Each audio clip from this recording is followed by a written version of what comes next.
Good morning, Xbox. Yes, welcome everybody to the 26th episode of Good Morning Xbox. I am your host, Mr. Boom Boom Kaboom. It's Newf Nukem in the room. The full panel is here this week for the first time in a little while, so I'm honored to have them back in the saddle, ready to go. This is a huge week for video gaming.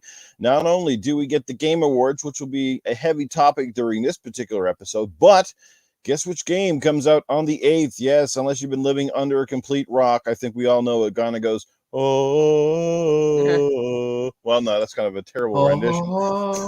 Yeah, who can do a real good rendition here? I've never practiced. But yes, it is Halo Week, and we're certainly going to be excited to talk about that more in detail, obviously, on next week's show, which we will have a very special guest. We'll talk about that later, but right now, let's catch up and introduce our phenomenal panel, and I will start with them in the order that they appear on the screen. First in the room today, right from Cell Block 22, looking quite dapper, is Mr. Eternal Shaddai. Good morning, panel. Good morning, everybody in the chat. I hope everybody is doing well, and let's get to the subject. Absolutely. Before we do our next panel announcement, let's catch up with the chat real quick because our first super chat dropped nice and early. Once again, coming in from one of our best and biggest followers in Doggy Dog 420. He drops $1.99 and says, "Good morning, everyone. Have a great show." Well, Doggy, you know what? We always do have a great show when you're in the chat. So thank you for your support, the super chat, and we hope that you will enjoy the rest of it. All right, let's move it on down to our next phenomenal panel member.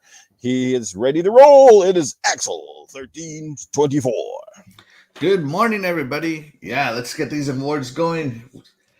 I'm looking over these topics and I'm like, have I played half these games? It doesn't matter. I'm going to vote anyway. That's right. We're going to vote regardless. We'll just, hey, we're just having a bit of fun with this, right? That's right. All right. Next up, just in time for Christmas, we got Cerebral Claws. Hey, everybody. Good morning. And yep, it's Halo Week.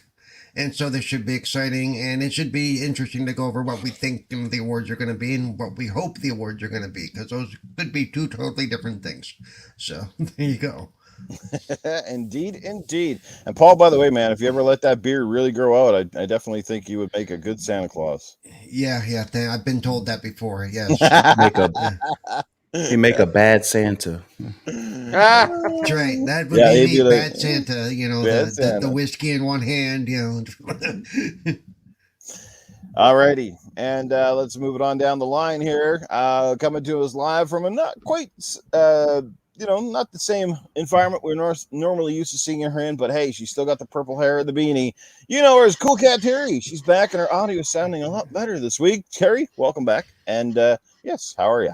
I'm doing pretty good. Yes, I was trying to do everything on my phone last week, and StreamYard didn't like my phone at all. So I ripped out my old laptop that is pretty much obsolete, and it seems to be doing better. So I'm ready to go this week.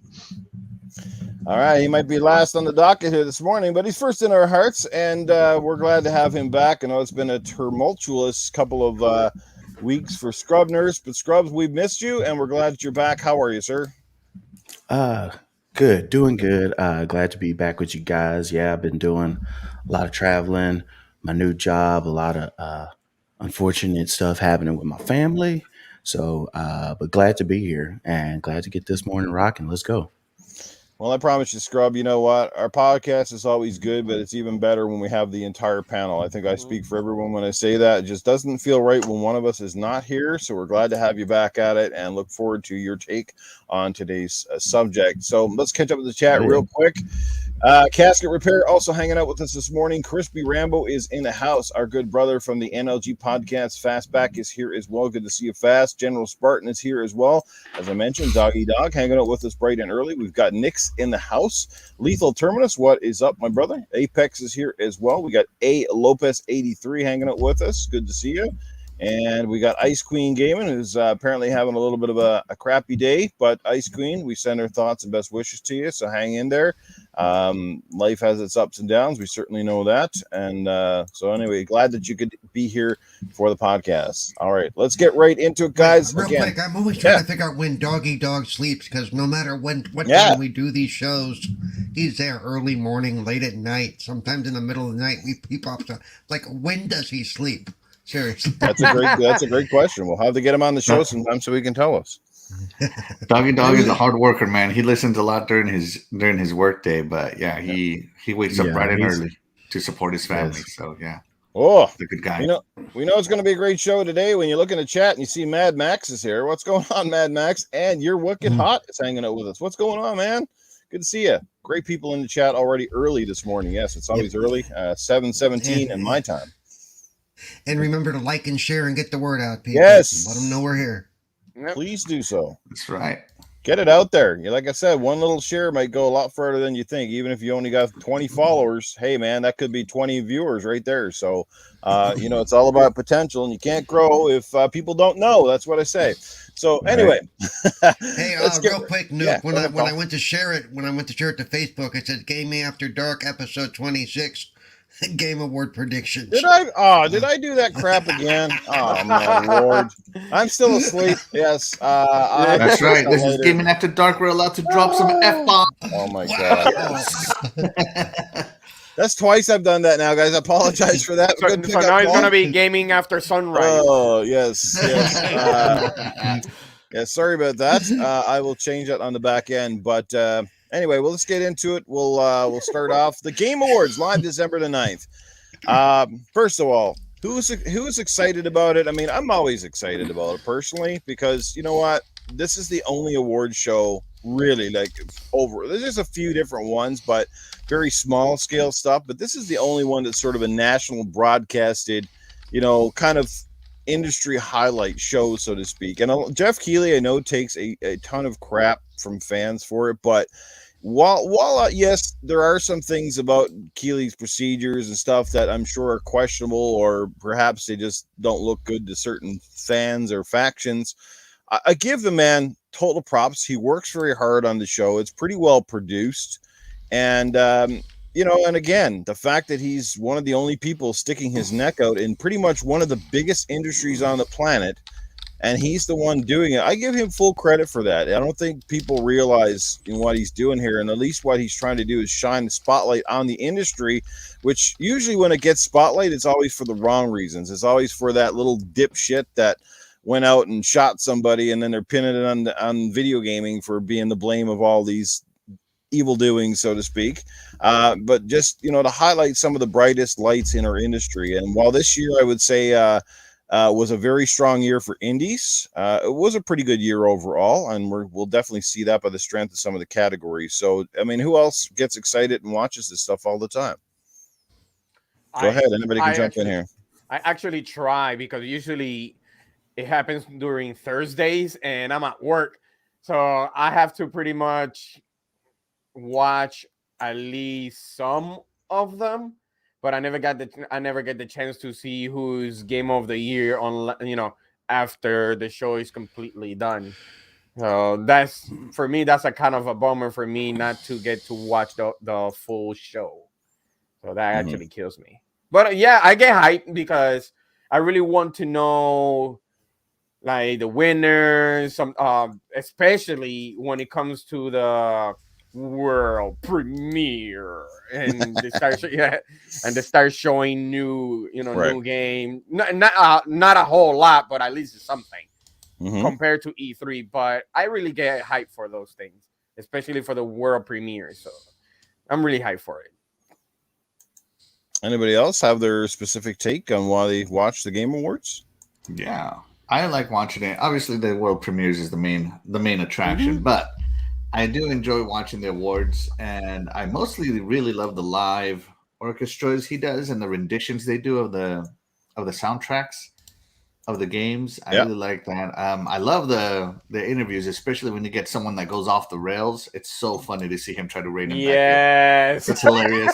But you know what happens when you do stuff live. We all know it, and it's a good thing, and it also sends out a good message, especially when the three heads of the big three get together and they announce that it's all about fun, the way it should be. So, indeed, yes, we can all certainly remember the infamous moment from about 3 years ago when Joseph Fares, the director from Hazelight, got up on stage to announce. At the time, he was announcing A Way Out. Oh, and got up there and said, "F the Oscars." Yeah. And then he was Glorious. going off on a camera, He's like like- he turned around to face the audience, and Jeff is all like, "The camera's over here." No, not only that, he started flipping the bird. I'm like, oh, Oh, God. boy. Yeah, that was awesome. You don't see that every day. And then he had him back the following year after to announce It Takes Two, which was awesome. It's so funny. I don't know. I love the live aspect of it. Indeed. Yeah. Anybody else have their specific thoughts on why they watch the Game Awards? I like to watch I hate it. to say I don't tend to watch them. I look for the highlights later. I will probably watch them this year, just because I'm more interested to see what's going to happen this year. You know, there's with things like Psychonauts 2 and Forza. You know, Microsoft seems to have a bigger stake in it this year more than other years. You know, at least for me. So I'll watch it. I'll see what happens. Yeah. Okay. Good. Scrub, you were going to say? Oh, so go ahead, Terry. Scrub. I was gonna say I usually watch it every year. Normally I would do like a live reaction. This is gonna be like my first year that I'm not gonna do a live reaction because of my limitations tech wise. But yeah, normally I usually watch it. I usually 100% disagree with all the winners for the most part. But I do like watching it just to see what the new game reveals are going to be and things like that, and to see if they're going to surprise me on anything that does win. Sometimes there are things I think that I want to win that I'm like, there's no way it's going to, and then sometimes it does. But so it's kind of a crapshoot to see what happens. Oh yeah, it's gonna be good, I believe. I'm more of a person that has started to watch the live shows more. I had kind of backed up off of them for a couple because it's like I'll just see the replays of the trailers I want to see in 4K instead of waiting for it to not be the best quality. And then, you know, a lot of times you already know who's going to be the nominee. It used to be fun just to look on Twitter, and Twitter will tell you who's winning while you're watching a football game.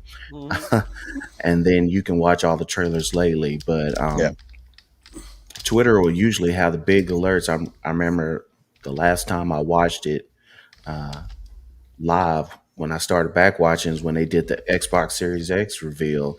And then it just makes me more want to watch it because Xbox has kind of really put their foot into the marketing these last couple of years, and you don't know what's going to happen. So you want to watch it just to stay on top of it. You don't want to find out, 8 hours later once you wake up. So I am excited.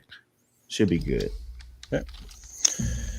Well, Terry, like I said, is in the house this week, and she will have her segment today. Correct, Terry? Will you be doing an indie spotlight today?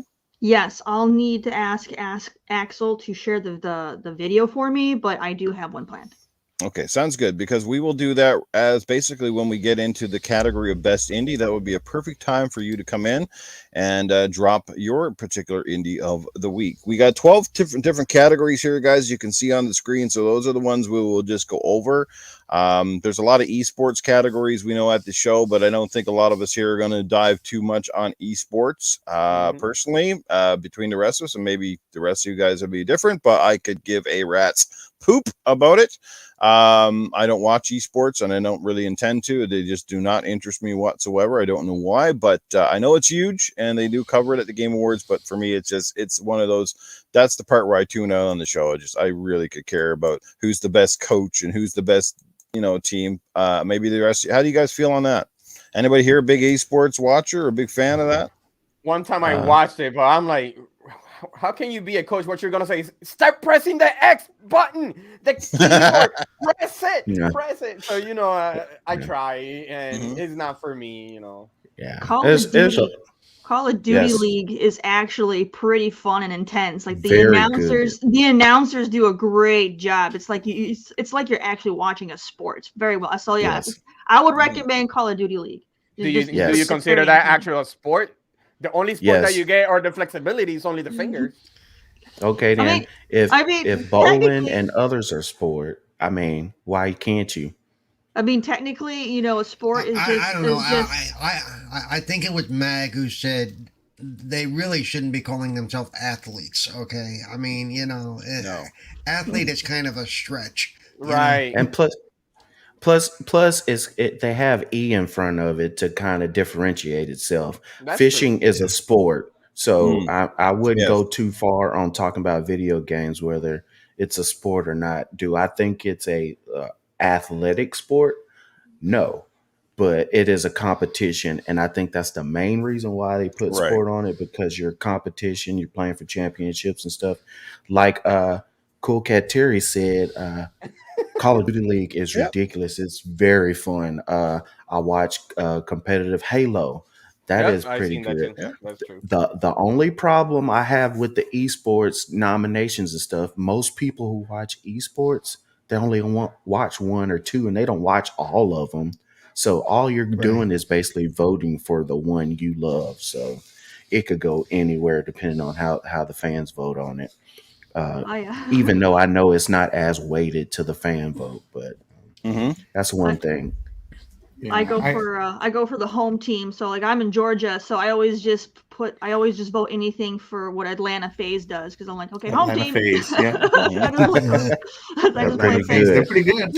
Yeah. They're pretty they damn haven't been good. convicted of anything lately. Let's vote for them, okay? No, They're better. I watch League of Legends esports. So I watch the LCS, and I like watching the World Tournament when all the teams get together around the world and they just go double elimination style, Right. and to determine a final winner. That's very intense. I love it.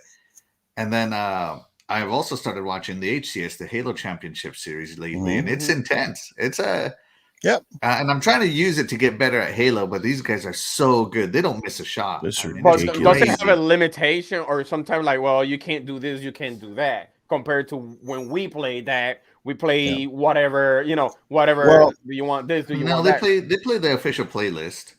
Play The like a ranked rank. playlist. Yeah. Because It's remember, like a ranked match. there's rules for that. There's rules for that. You cannot do this. You cannot do that.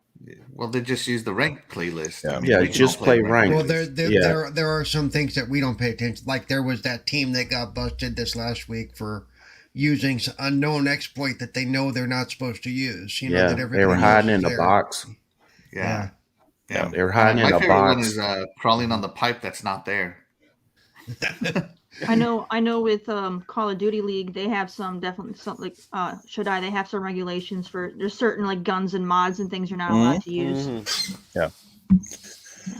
Like I said, it is what it is. You either like it or you don't. And perhaps the only reason maybe I haven't got into it is because I really haven't watched a ton of it enough to kind of get reeled in. I mean, you guys are totally right. Is an athletic sport? Absolutely not. But it is a sport because it is a competition. And one thing I kind of credit all of these esports players with is a lot of them put a lot of work in outside the scenes to get good at these games. This isn't just a casual we play 4 hours on a Saturday night thing. If you look at some of the top esports players in the world, they find a game that obviously is highlighted, or a game that's featured and is going to be part of the big championships, and they'll play that game 6, 7, 8 hours, maybe even more, almost every day, and like literally going over maps and stuff with a fine-tooth comb, finding like you said, like the ground advantage points and different things like that, really strategizing and like and stuff. So you got to credit them with that. There's some very talented players. Heck, some schools even have esports teams now. Yeah. Yes, that is true. They actually compete on that level. Scholarships. And they letter as an esport athlete. Absolutely. But you do hear those stories of, like these kids that sort of give up everything, give up their school, give up basically their lives to go into this, Give up hoping they're going to make big girlfriends. money, and then they don't do anything because it's a team thing. It's very few do the individual, and if you don't have a great, you're only as good as your team, and if you don't have a good team, you might never win anything. That's the way it goes, right? So you got to find that chemistry. Yeah, The only time I ever formed a clan, like basically it got so bad at one point, we had a Call of Duty clan back on Modern Warfare 2, and it got to a point that we almost lost friendships over it because it got super competitive and people started saying really mean shit to each other, and it wasn't a nice scenario. And a lot of those guys I play games with, like regularly, I don't play games with them anymore. Like they just that's just it. And that was one of, and I said, and after that I said, you know what, I'm done with clans, because if you can't have fun while you're doing it, it's not worth it. Yeah, and I have some people like that too. They take it way too seriously instead of, the purpose of playing a video game, which is having fun, like you said, Newf. They take it way beyond belief on that. Oh yeah, absolutely. Heck, we can all attest that there's always that one person in community game night some weeks, and heck, I'll even admit I'm that guy some weeks, where you just kind of get a little bit like roused up, and you kind of get in that mode, and then all of a sudden you're a little bit cranky or whatever. And but I'd say 95% of the time I'm pretty fun and don't really mind. So it's usually Gears that brings out that worst part in me. I don't know why it is. So That's why we don't play Gears on community game night anymore, you know. oh, is that what it is? Okay. But anyway, let's move into the categories because we're getting a little bit off topic. But either which way, I don't know if it's even on it's in the list that we got here. We'll also talk about, since this is an Xbox related show, we will give our pick for best Xbox game this year, what we think should win it. But let's get right into the first one. Let's give a quick shout out again to our chat, who, like I said, if they weren't here, this would be pointless. Lost Forever plays. He's in the house this morning. What's going on? Six Slayer is here. Like I said, I was part of the Dragons Den podcast last night with Six Slayer and 108 Dragons TV. It was a great time, a lot of fun. We got A. Lopez hanging out with us. The Jenna is in the house. What's going on, the Jenna? Good to see you here as well. Invader Gaming is here. Yes, Invader Gaming. Good to see you here, my brother. How are you? Splendiferous is here as well. Crispy Rambo. So Mad Max hanging out with us. Black Card is in the house as well. Ice Queen Game is still here. Dreadpool. I knew I saw Dread on the head. So what's going on, Dread? Good to see you. Oh, yeah. And Casket Repair hanging out with us as well. I think we're caught up with everybody. You're wicked hot. Anyway, let's get right down into it, guys. First topic of the morning, the best community support. So here are your nominees. So the best community support, we have got Apex Legends. We have got Destiny 2. We have got Final Fantasy, XIV Online, Fortnite, and lastly, No Man's Sky. So 5 nominations. Let's find out, who would you have picked for, guys? I've already done my online vote casting. You probably can see it here. But anyway, let's why does it say my vote is submitted or whatever? I've already done this. But anyway, let's go, and we will start in order, and we just tell us what your pick is going to be and why you think you would pick it. If some of these games, I know there's going to be categories where maybe some of us have never played any of these games. So just theoretically pick something for the sake of having fun. Like if you were going in to at least play one of those, what you would play and probably why you'd pick it.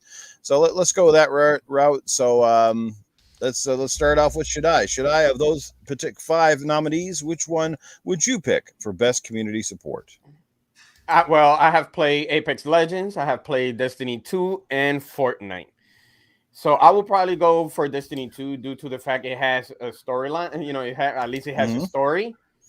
And even though I'm a little bit disappointed on Destiny 2 and I stopped playing it for a reason, but I'd rather go for Destiny 2. And plus, I think not too long ago they trying to do Halo crossover Destiny 2, so I'm not surprised for that either.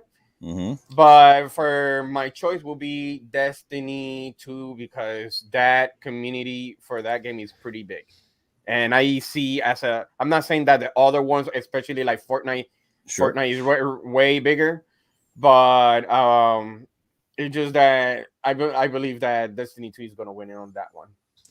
Nice.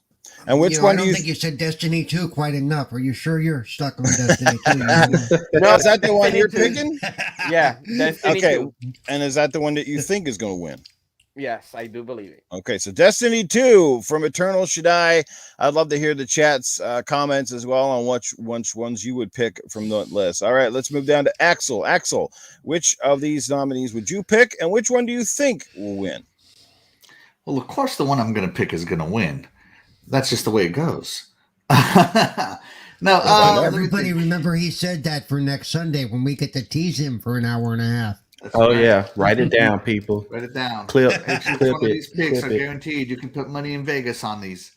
All right. I'm going to go straight to it. It's Final Fantasy 14 Online.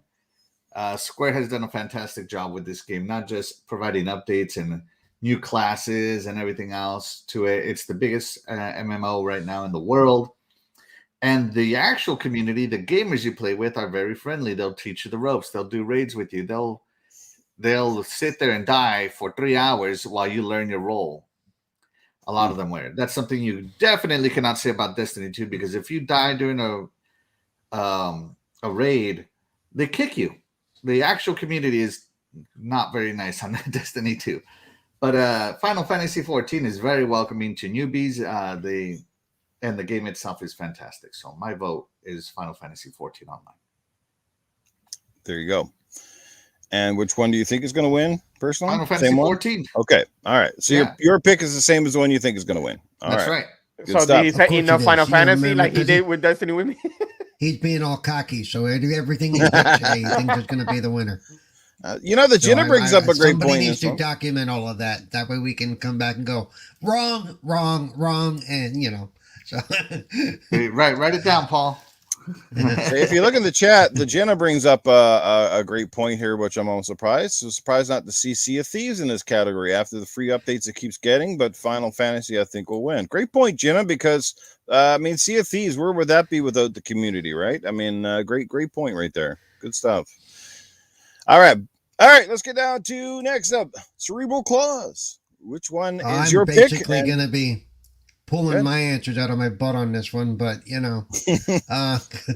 don't play any of them, none of these games.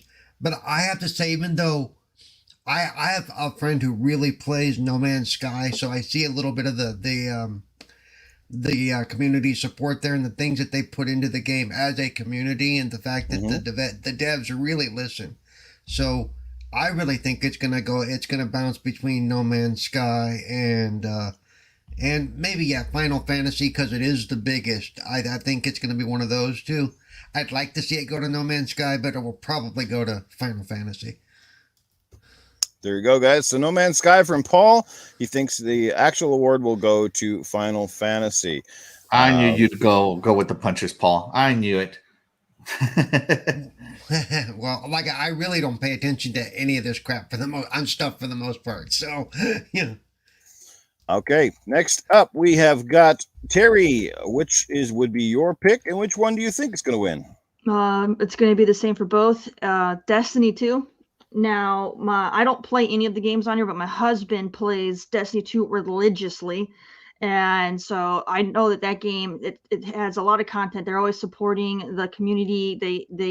He always has a lot of fun, finding people to play with, and he's actually had a different experience than Axel, where he's actually found people that have gone out of their way to help people get through raids and things like that. So it's been a very positive thing. And if I recall, Destiny 2 beat Final Fantasy last year in this category, so I think they have a chance of doing it again. So yeah, Destiny 2 all the way on this one. That is a good point. You're right. They did win last year. Mm-hmm. And last but not least, let's get down to Scrub Nurse. Which game of these would you pick, and which one do you think Axel, will end you up can't the winner? change you can't change your choice. Halo. No, I'm just joking. But where was that one? That'll be next year. Yeah, that'll be next year. I believe Destiny 2 probably has the inside chance of winning this. As far as the games, when I look at community support, I look at what the players do for everybody, and then what the company is doing while you're going with these games as it goes. We know Destiny 2's had some announcements how stuff is now you're gonna have to put behind paywalls to keep going, different stuff like that. Fortnite with their community stuff, with the MLK stuff, and stuff they're trying, but it's just not hidden. So that would kind of knock stuff down for me. So I love it. Apex Legends, if I had to play one out of all of them, but I'm probably going to say Destiny 2 and Final Fantasy will be a close second. Nice. So your pick is Destiny 2? My pick is going to be Apex, but I think it's going to be Destiny 2. Mm-hmm. There you go. So Apex from Scrub Nurse. And last but not least on mine, I will say I'm going to personally pick Apex. Of all these games on the list, I've played 3 of them. Played Apex, I played Destiny, and I played No Man's Sky.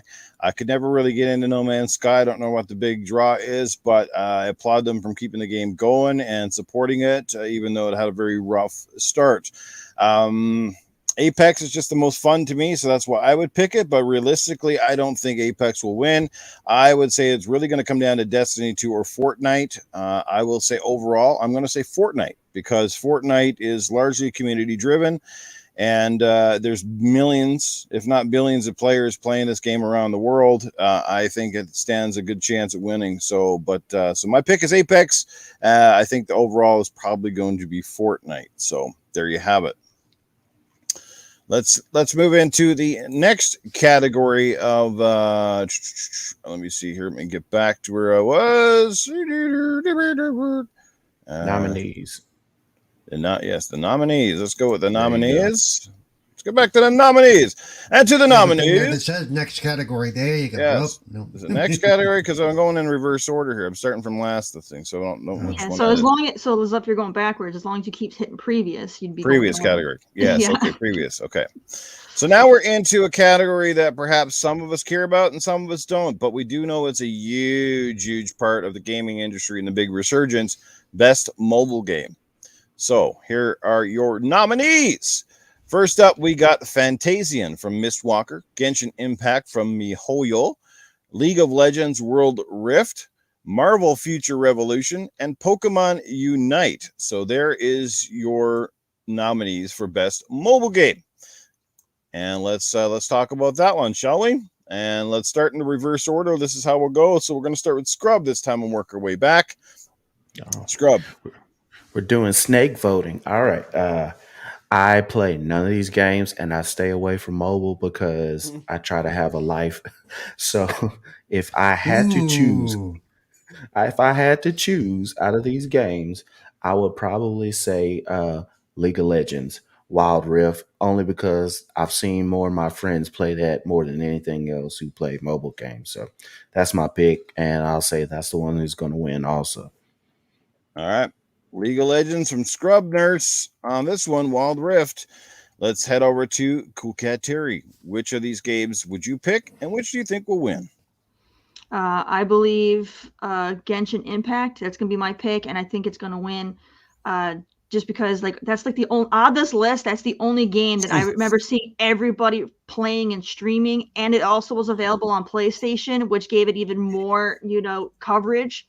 To make it that end all be all mobile game that everybody was doing. So I think that one's pretty much got it, because that game, everybody was doing that game. So I think that's got it for sure. And that's the one you also think will win the category? Okay, yeah, only because normally I would say Pokemon usually would win anything, but I honestly didn't even know that game existed. I never heard of Pokemon Unite, so being that I didn't even know about it, then no, Genshin's got it. All right, Genshin Impact on both picks for Coolcat Terri. Genshin Impact. All right, Paul, your pick, and which do you think is going to win? I have no clue. I'll agree with Shaddai in the chat. Where the hell is Candy Crush? Okay. Yeah, Candy Crush should be in there for real. I will say I've heard not good things about the Pokemon game Unite. Even though I don't play, the few things I've seen about it's considered a flop in many ways. As far as the rest of them, I really couldn't care less, really. So I'm going to go with the crowd and say whatever they said, Genshin Impact, or whatever it says. All right, Genshin Impact from Paul. Good pick. All right, let's go to Axel. Axel, what's your pick, and what do you think will ultimately win? All right, so my pick is the game that I've actually dumped already real world money into, and I play this game every week. It's League of Legends Wild Rift. As you know, Newf, I used to be really into League of Legends when I was in college. And Wild Rift, if you're not good at the micro management, it leans more on the macro management, and it's it's a lot more fun for players like me that just can't dedicate time to the game religiously. But it does have its own strengths and weaknesses that are still manageable, and it's fun. It's really fun. Hit me up, platinum ranked right here on League of Legends Wild Rift. But with all that being said, I don't think it's going to win. I believe the game that's going to win is going to be Genshin Impact. They've just been all over the place. You never stop hearing about it. Everybody plays it. You can play it on mobile, PS4, PC. It's everywhere. So I believe Genshin Impact has the biggest audience and therefore will win. All right, great picks. All right, so from Axel, he is picking. So your pick again was League of Legends. My personal pick was League of Legends. Okay. Yeah. but he thinks Genshin Impact will win overall. All right, Shaddai, what's your pick, and what do you think is going to win? When you actually show us the list of the mobile, the first thing that comes to mind was, I can't believe Miss Walker is still alive, because they're the creator of one of the best RPGs on Xbox, Lost Odyssey. So I was like, wow, I didn't know they were making mobile. But for my opinion, will be League of Legends Wild Rift, because League of Legends itself is popular on the PC side, and by having it on mobile, it actually extends a little bit more on a different audience now. But my personal, I will stick with League of Legends for the win. All right, League of Legends he thinks is going to win, and your pick again, personal pick was League of Legends. Okay, same. So you're picking the same two. Okay, correct. So we just got wrapped up in the chat there. Just trying to say hello to people. All right, Happy Cloud Gamer, what's going on, man? We see Caper Grant's in the house. What's going on, Caper? Good to see you. Invader Gaming here as well. And Tony Grosso jumping in. He says 26 shows and 26 tardies. That's all right, Tony. It's okay to be tardy. We appreciate you being here. The guidance counselor will be in touch with you later. 26 tardies is too much, Yeah. You're late 26 times, man. We got to break that trend. All right. You got to get the coffee pot on earlier. That's all it is. And obviously, as you can see up on the screen, my personal pick is going to be Genshin Impact. I had a chance to play it a little bit on the PS4, and I was really, really enjoying it. The rest of the games I've had no idea about and did not play, so that's kind of why I went with that. Personally, though, I think what's going to win overall will be League of Legends, is because it's just a huge game. It's almost a phenomenon, and that carries over to the mobile phone. I'm pretty sure there's probably thousands, if not millions, of kids playing it on mobile phone. Well, I shouldn't just say kids, more than just kids, but lots of players playing it on mobile when they're out and about. So I think, like I said, my pick is Genshin Impact. I think League of Legends will win this one overall. So let's get down to the previous category. All right. And this one is the best indie. We will talk about this one, and then we'll bring in Terri in her indie spotlight. So here we go. The nominees for best indie. This is a pretty solid category this year. 12 minutes. There you go. The next one, which I think is going to be heavily favored, is Death's Door. Then we have Inscription, Kenna, Bridge of Spirits, and Loop Hero. All right, let's find out who thinks is going to win in this category. So let's get back to it here, and we will start with Eternal Shaddai and work our way back down. So Shaddai, best indie, what would be your pick, and which do you think will win? My goodness, I played 12 minutes, and I think that's the only, that was my length of the game, because I'm like, I couldn't get into it. I couldn't get into it. I'm like, oh, no. This is you literally played 12 minutes for 12 minutes. Yeah, pretty much. It was interesting, but I'm like, this is not for me. Because that time loop, no, I'm good. But I did play Death's Door, and I beat it. That is a heck of a game. That's a heck of a game. So, I would recommend people to play that. I know during that time, Axel and I, we were like back and forth to see who's going to beat it. But at the same time, he kind of beat me to it. Mm-hmm. But he beat you by like a week. Pretty much. Pretty much. And it is a tough game. It is a tough game if you're not very careful and strategize your attack and everything. But my pick will be Death's Door on this one. And yes, that will be my personal Death's Door. Okay, that's Death's Door, your personal Death's Door, the ultimate winner. Yep, that is correct. All righty. Let's get down to Axel. What's your personal pick, and which one do you think will win overall? Well, these both of these are going to be Death's Door. I've played 12 minutes, never heard of Inscription, can't play Kenna because I don't have a PS5, and Loop Hero is not interesting to me. So I'm going to go with Death's Door. It's a phenomenal game. The different weapon types lead to different strategies. The map design, holy cow, the level design is so good on this one. The level grows almost organically. The story goes. The bosses are awesome in this. You got to wait for your opening. You can't just go hack and slashing. It's kind of like I don't want to call it a Souls-like game because it's not. but it definitely has strategy to it. And I'm just gonna go Death's Door. It's very memorable. The music is okay, but the gameplay is top notch. Mm-hmm. The Jen in the chat's kind of leaning on Death's Door. Good to hear from you. Like I said, guys, everybody in the chat, feel free to drop some of your picks. We'll try to say what you're picking as well, that sort of thing. But we can't promise we can read out everything because we got to keep the show moving. But let's keep it rolling, and let's get down to Cerebral Paul. What would be your pick for best indie, and which one do you think will take the category? The only game I played in this list is 12 minutes, and I liked it. A lot of people didn't like. I didn't finish it though because it is a long, drawn out, very repetitive game. Just by the way it's designed. And one of these days I'll go back and finish it. I'll probably look up all the walkthroughs and just do it one time through and go, okay, I'm done. No, I really don't have enough. I do not. I think it'll. I couldn't give a personal pick, but I think it'll end up going to Death's Door probably. Death's Door. I've heard and read and yeah.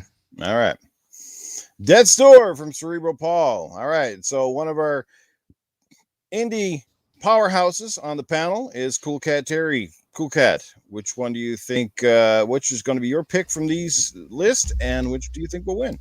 My personal pick for this one would be Kenna. That's just more my style of game, and it looks phenomenal. I haven't had a chance to play it though, but no, that's just more my speed. However, I'm pretty confident that Death's Door is going to be the game that's going to win. That's been the talk of the town. Everybody, that's the one that everybody's been going on about. So Death's Door pretty much has that one. Even Kenna, you haven't even really heard anything about. Everybody was hyped up for it, but then it came out and you didn't really hear much about it. So I don't know if it was good or bad, just because everybody kind of fell off of the hype train.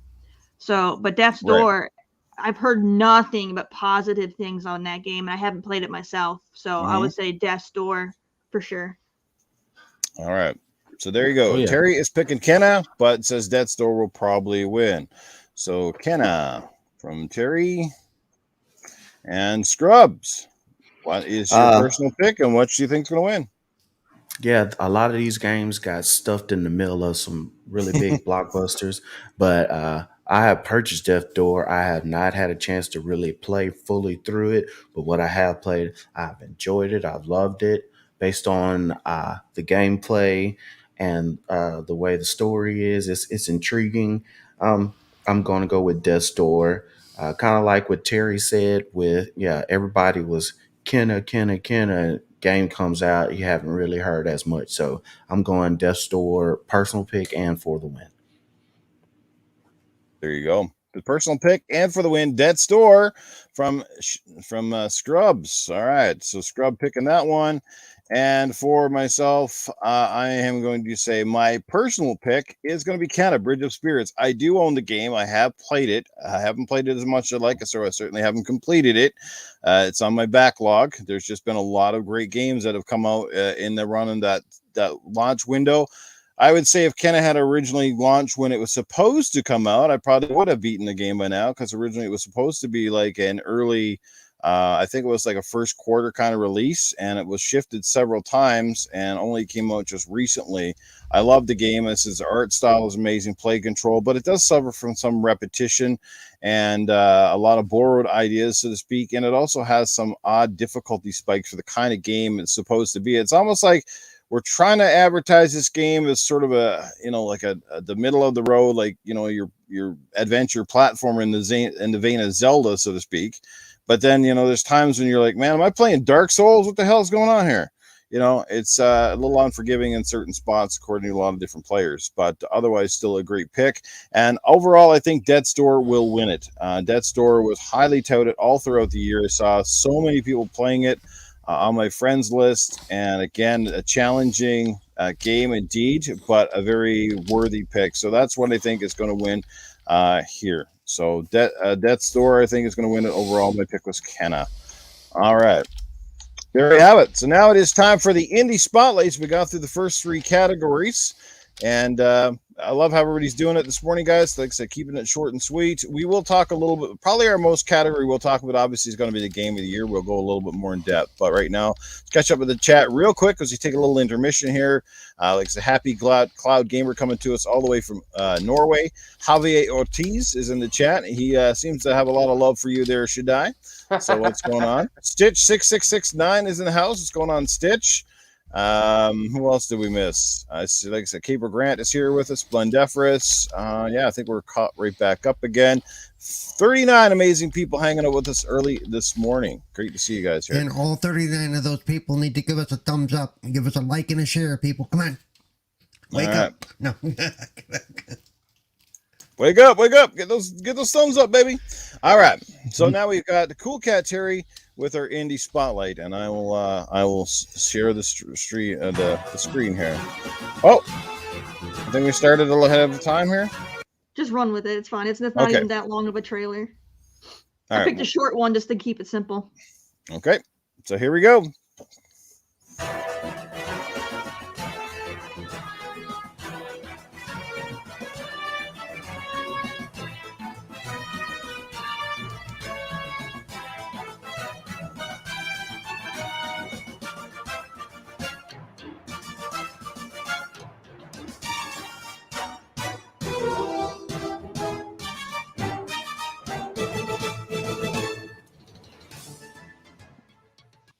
Owl Boy. All right, so I wanted to bring out Owl Boy. This is one of the best games I've ever played for an indie.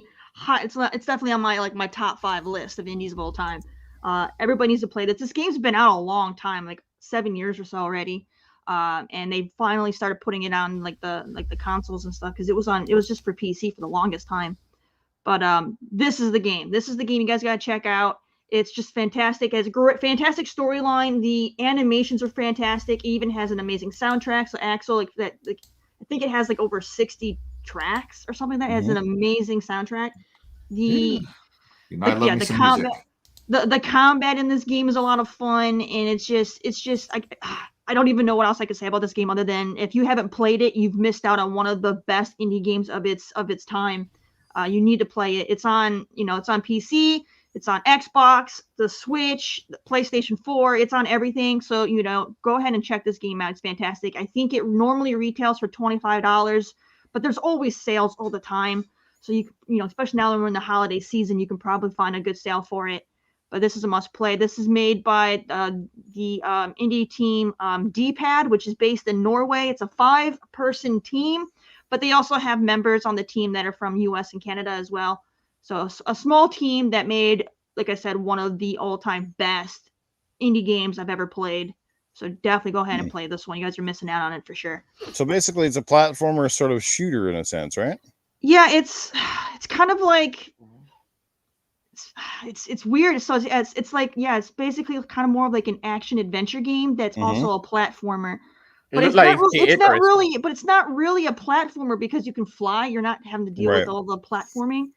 So it's more of an action adventure, I would say. But it's just fantastic. And like I said, the music is great. The combat and the story, it's just you'll play it, and it's just so easy just to get immersed in this game. It's so well done. Well, the graphics are really good. And it's funny you mentioned that the dev is from Norway, considering that Happy Cloud Gamer is in the chat, and he's coming to us from Norway. How about that? There you go. Is that coincidental or what? Yeah, so the company's based in Norway, but the team isn't all Norwegian. Like I said, there's one member on it. There's five. It's a 5-person team. One person's from Canada, one person's from Texas, and the others are probably from Norway. But it's great. It's very well done. I might have to pick this one up because everybody, and I mean everybody that has ever talked to about this game, it gives it nothing but rave reviews. It's amazing. Definitely, it has my attention. I might pick it up for my Switch. Yeah, it reminds me of the Neo Geo arcade games. Yeah, it reminds me of an old Super Nintendo style art. It's so good. It's got that parallax scrolling going on. It reminds me of Kid Icarus for some reason. Especially hold on, let me see if I can pick it up right here. Yeah, it just passes really quick. Yeah. Here with all the clouds and all the effects in the front and the back, this is just really good art, busy work going on. Yeah. Yeah, no, it's definitely an attractive looking game. So there you go, everybody. Yeah. Check out Owlboy. You can get it on your favorite consoles and PC. Good stuff right there. All right, Nice. let's get back to the categories. Did we get? Yes, we got everybody's Yes. pick on indie. So now let's get I over. also want to Yeah. add real quick. I am very, very jaded and upset that Biomutant didn't get a single nomination for the awards this year. Like that's I Oh, That's noticed that. Yeah, true. that That's seems actually odd. true. that's some crap. All right. Yeah, it happens. It definitely happens. That was a great game. I enjoyed that game. All right. Well, that certainly might. If we got enough time, and maybe we'll talk about some of the games that definitely got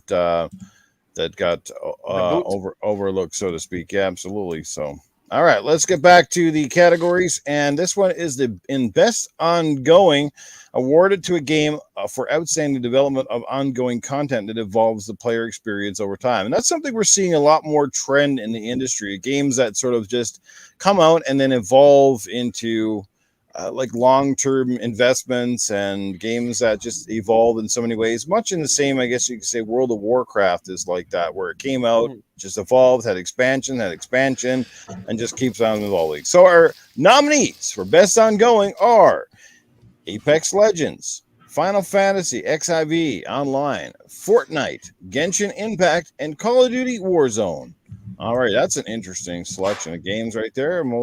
Couple of shooters, couple like RPGs. And let's get over to our panel, and we will start, I think, now in the reverse order again, I think, from bottom to top, and that would be Scrub Nurse. And no, I'm not picking Call of Duty. Warzone is a mess. The way they make that game is a mess. Putting all those games on the same servers, 3 different games, same servers, is a mess. So no, I'm not going Call of Duty. I would like to do Apex, but I think the one who does the best, because they steal everybody's best ideas, is Fortnite. Mm-hmm. Fortnite is always adding stuff, adding new characters, adding new skins. If another game has a feature that people love, Fortnite throws it into their game and maybe calls it a different name just so it doesn't seem like they're stealing. So to me, I'm going to go with Fortnite. That is my personal pick. And then I'm going to say Fortnite for the win, since I don't think Fortnite will win any other place. There you go. Again, Happy Cloud Gamer says, he'll say, well, Sea of Thieves not in there as well. No love for Sea of Thieves, eh? Unbelievable. All right. Let's get over to Coolcat Terri. What would be your pick, and what do you think will win? I don't play any of these, and I'm also jaded because I feel like they're definitely glancing over some of the biggest ongoing games, and like the biggest one being Warcraft. Like, why isn't WoW on this list? Like, that game's been going on for over 15 years. You know, the fan base is you know, that's the game that should be on here, and that's the game that I would pick that would win, because no game has, you know, content that keeps the players immersed like freaking WoW. You know what I mean? So yeah, like this category is BS in my eyes. It should be WoW. But I guess I'll probably pick Final Fantasy, just because when it comes to the other games, when they add content, it's just more of the same stuff. So it's not really anything that's evolving the player experience in my eyes. So I feel, based on what the category is supposed to be, the only one that kind of meets that narrative would be Final Fantasy. Everything else is kind of like, they just kind of add the same kind of stuff. Okay, so you're picking Final Fantasy. What's the one you think is going to win? Final Fantasy? Yeah, Final Fantasy. All right. So Final Fantasy on both fronts from Coolcat Terri. Cerebral Paul, what would be your pick in this category, and what do you think will win? Halo Infinite. Oh, wait. No, that's next year. Okay. Never mind. Next year.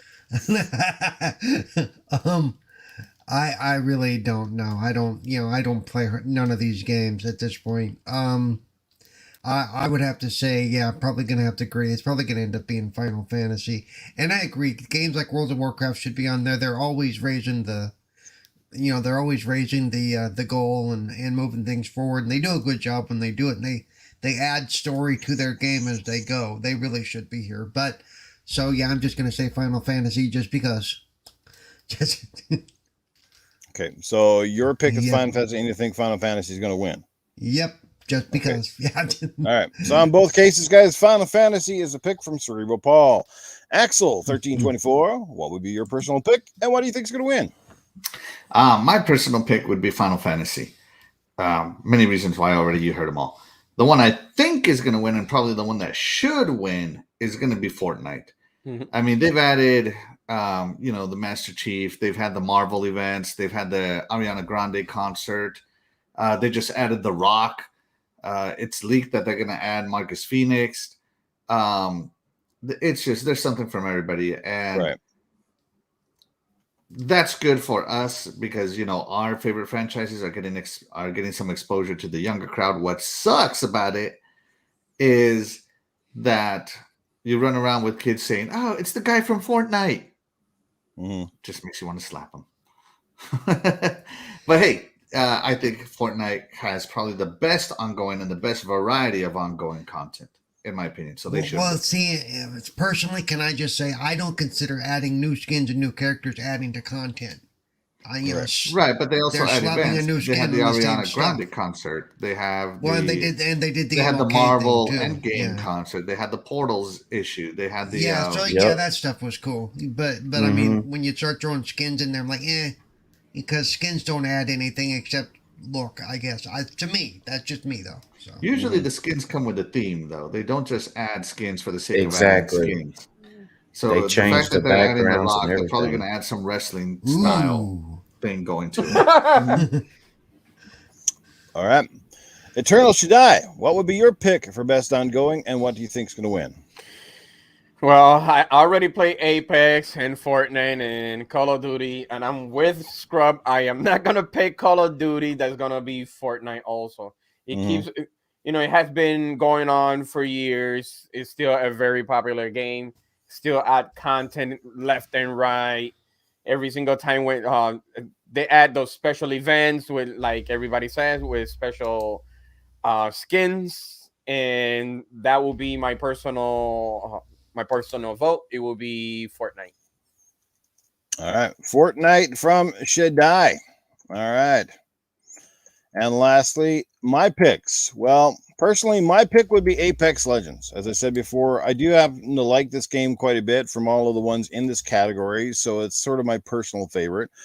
But which one do I think is going to win? It's a tough one. And I think it's going to come down to Fortnite and Call of Duty, but honestly, I am going to say Call of Duty.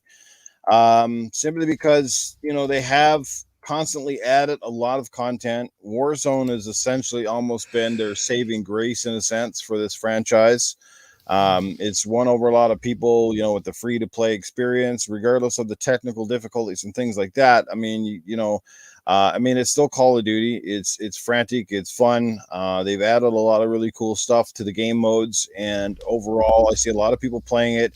And they even added stuff too, much like Fortnite. They did the Rambo skin. Was it the Rambo and a few other different people that you could add to the game? So they've been adding stuff like that too. So I think Call of Duty just might edge this one out, but it's hard to say. It's going to come down to Fortnite or Call of Duty, but I'm going to say Call of Duty wins it overall. So there is my pick, guys. My pick is Apex Legends, though. So there you go. All right. Let's move on to the next category as we lose viewers. Come back. Up to 38 awesome people hanging out with us this morning, guys. Lethal Papa is in the house. What's going on? Lethal Papa, Sir X-Man is hanging out with us as well.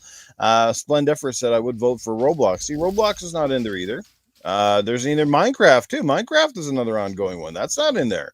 So, there's a few omissions that you could kind of go, why is it not there? I don't know how they come down to picking the categories, if it's both player base or what, but there's several different games that are obviously omitted here.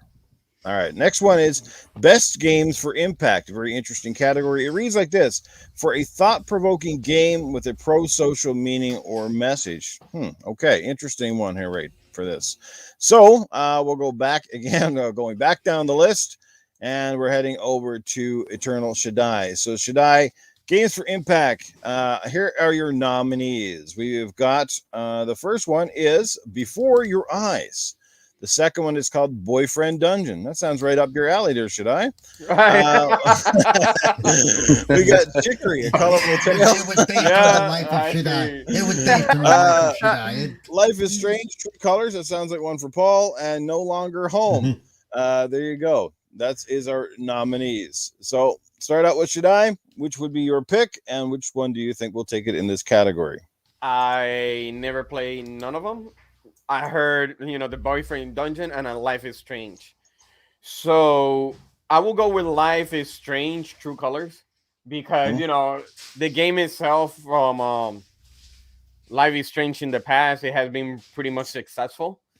And I wouldn't be, I wouldn't be surprised. It's not going to change anything. So my choice will be Life is Strange. It's just I don't know anything about the rest of the Right. competitors, but I will go for Life is Strange because it's more it's very well known, from the past, and I know that one is gonna be a really good game also. So I'm gonna go with Life is Strange. All right, Life is Strange from Shaddai. Next, we got Axel 1324. Your pick, and what do you think will win? I haven't played any of these games at all. So I'm going to go with the Mags Game of the Year, and that is Boyfriend Dungeon. So that's the one I'm picking. If you know the banter between me and the Mag, that's his Game of the Year. Okay. We got a super chat coming in from Splendiferous. He drops $2 and says, the game with the naked guy with the book bag will win. Which one's the naked guy with the book bag? Yeah. Which one's that? Is that the No Longer Home? I don't know which game's got a naked guy in a book bag, but I don't know. Who knows? All right. So your pick, Shaddai, was Life is Strange, correct? That is correct. Axel, sorry, yours is Life is Strange. No, mine was Boyfriend Dungeon for Boyfriend Dungeon. Okay, so Boyfriend Dungeon. I'm ready for the Mag. From Axel, that's his pick. All right, there we go. Let's get down to Cerebral Paul. What would be your pick, and what do you think's going to win? As off-putting as the name is, I've actually watched some friends play Boyfriend Dungeon. It's actually a pretty interesting game because it's a fighter, and you also are dealing with, of course, trying to find a boyfriend and all that. But it really, and it goes through different aspects of how different people are and how you get treated as a person type of thing. So that's the social aspect of it. The only other one I've had any exposure to is the Life is Strange stuff. So I personally, of those two, I would pick probably Boyfriend Dungeon for being something new and interesting and a different way of going about things. But I think the winner might be Life is Strange. Okay, there you go. So Boyfriend Dungeon is the pick from Cerebral Paul, but you think Life is Strange is going to win it. All right, Coolcat Terri, what would be your pick, and what do you think is going to win? Okay, now this is a category that's tough because I feel most people don't know these games because a lot of them weren't really advertised. So it's kind of people are just gonna pick what they maybe heard about. So like for me, my personal pick is Before Your Eyes. That game, it was very well received. It had the critics enjoyed it. It had a very powerful moving storyline. It used eye tracking to interact with the game and stuff like that. So it was very well thought out. It was a great game, just that nobody that's going to be voting knows anything about it. So it's going to get passed up. And I think Life is Strange will win just because it's the only game on the list that people have heard about. So people are going to just vote on that one by default just because it was advertised. But Before Your Eyes, hands down, out of these games, had it deserves to win it. It just if you were to actually play these games, Before Your Eyes had a very powerful story, so it should win it. But no, Life is Strange will win by default because it's the only one people know. Okay, so Terry picks Before Your Eyes, but says that Life is Strange will win basically by default. All right, and let's get down to Scrubners. What would be your pick, and what would you think will win? I'm kind of going off the heels of Terry. When you even in the Emmys or any of these award shows, nobody has time to play everything out of everything. You mainly do what you like, and then you might get some more. So folks are just casting a lot of times based on what gets the most advertisement. And I think Life is Strange is the one who's going to win because it's been out there the most with commercials. All the award shows, both of last year, or even the Xbox featurettes and stuff that they done on it. It's about a girl who I think loses her mother, and she's getting premonitions, or a friend. It's her brother. I think it's her brother, and she's getting premonitions and talking to people and trying to figure out who did it and what happened. It's a story dealing with loss. It's a story dealing with a person who's trying to fit in because she's different. Um, so the story's impactful. Have I played it? No. Have I played any of these games? No. So my guess is just like what Terry says, because of advertisement and stuff. I'm gonna say Life is Strange. All right. So there you go. He's that was your personal pick as well? Yes. Since I don't know any of them, I'm just gonna pick that one. Okay. I haven't played any of them. Life is Strange from Scrub Nurse, guys. All right.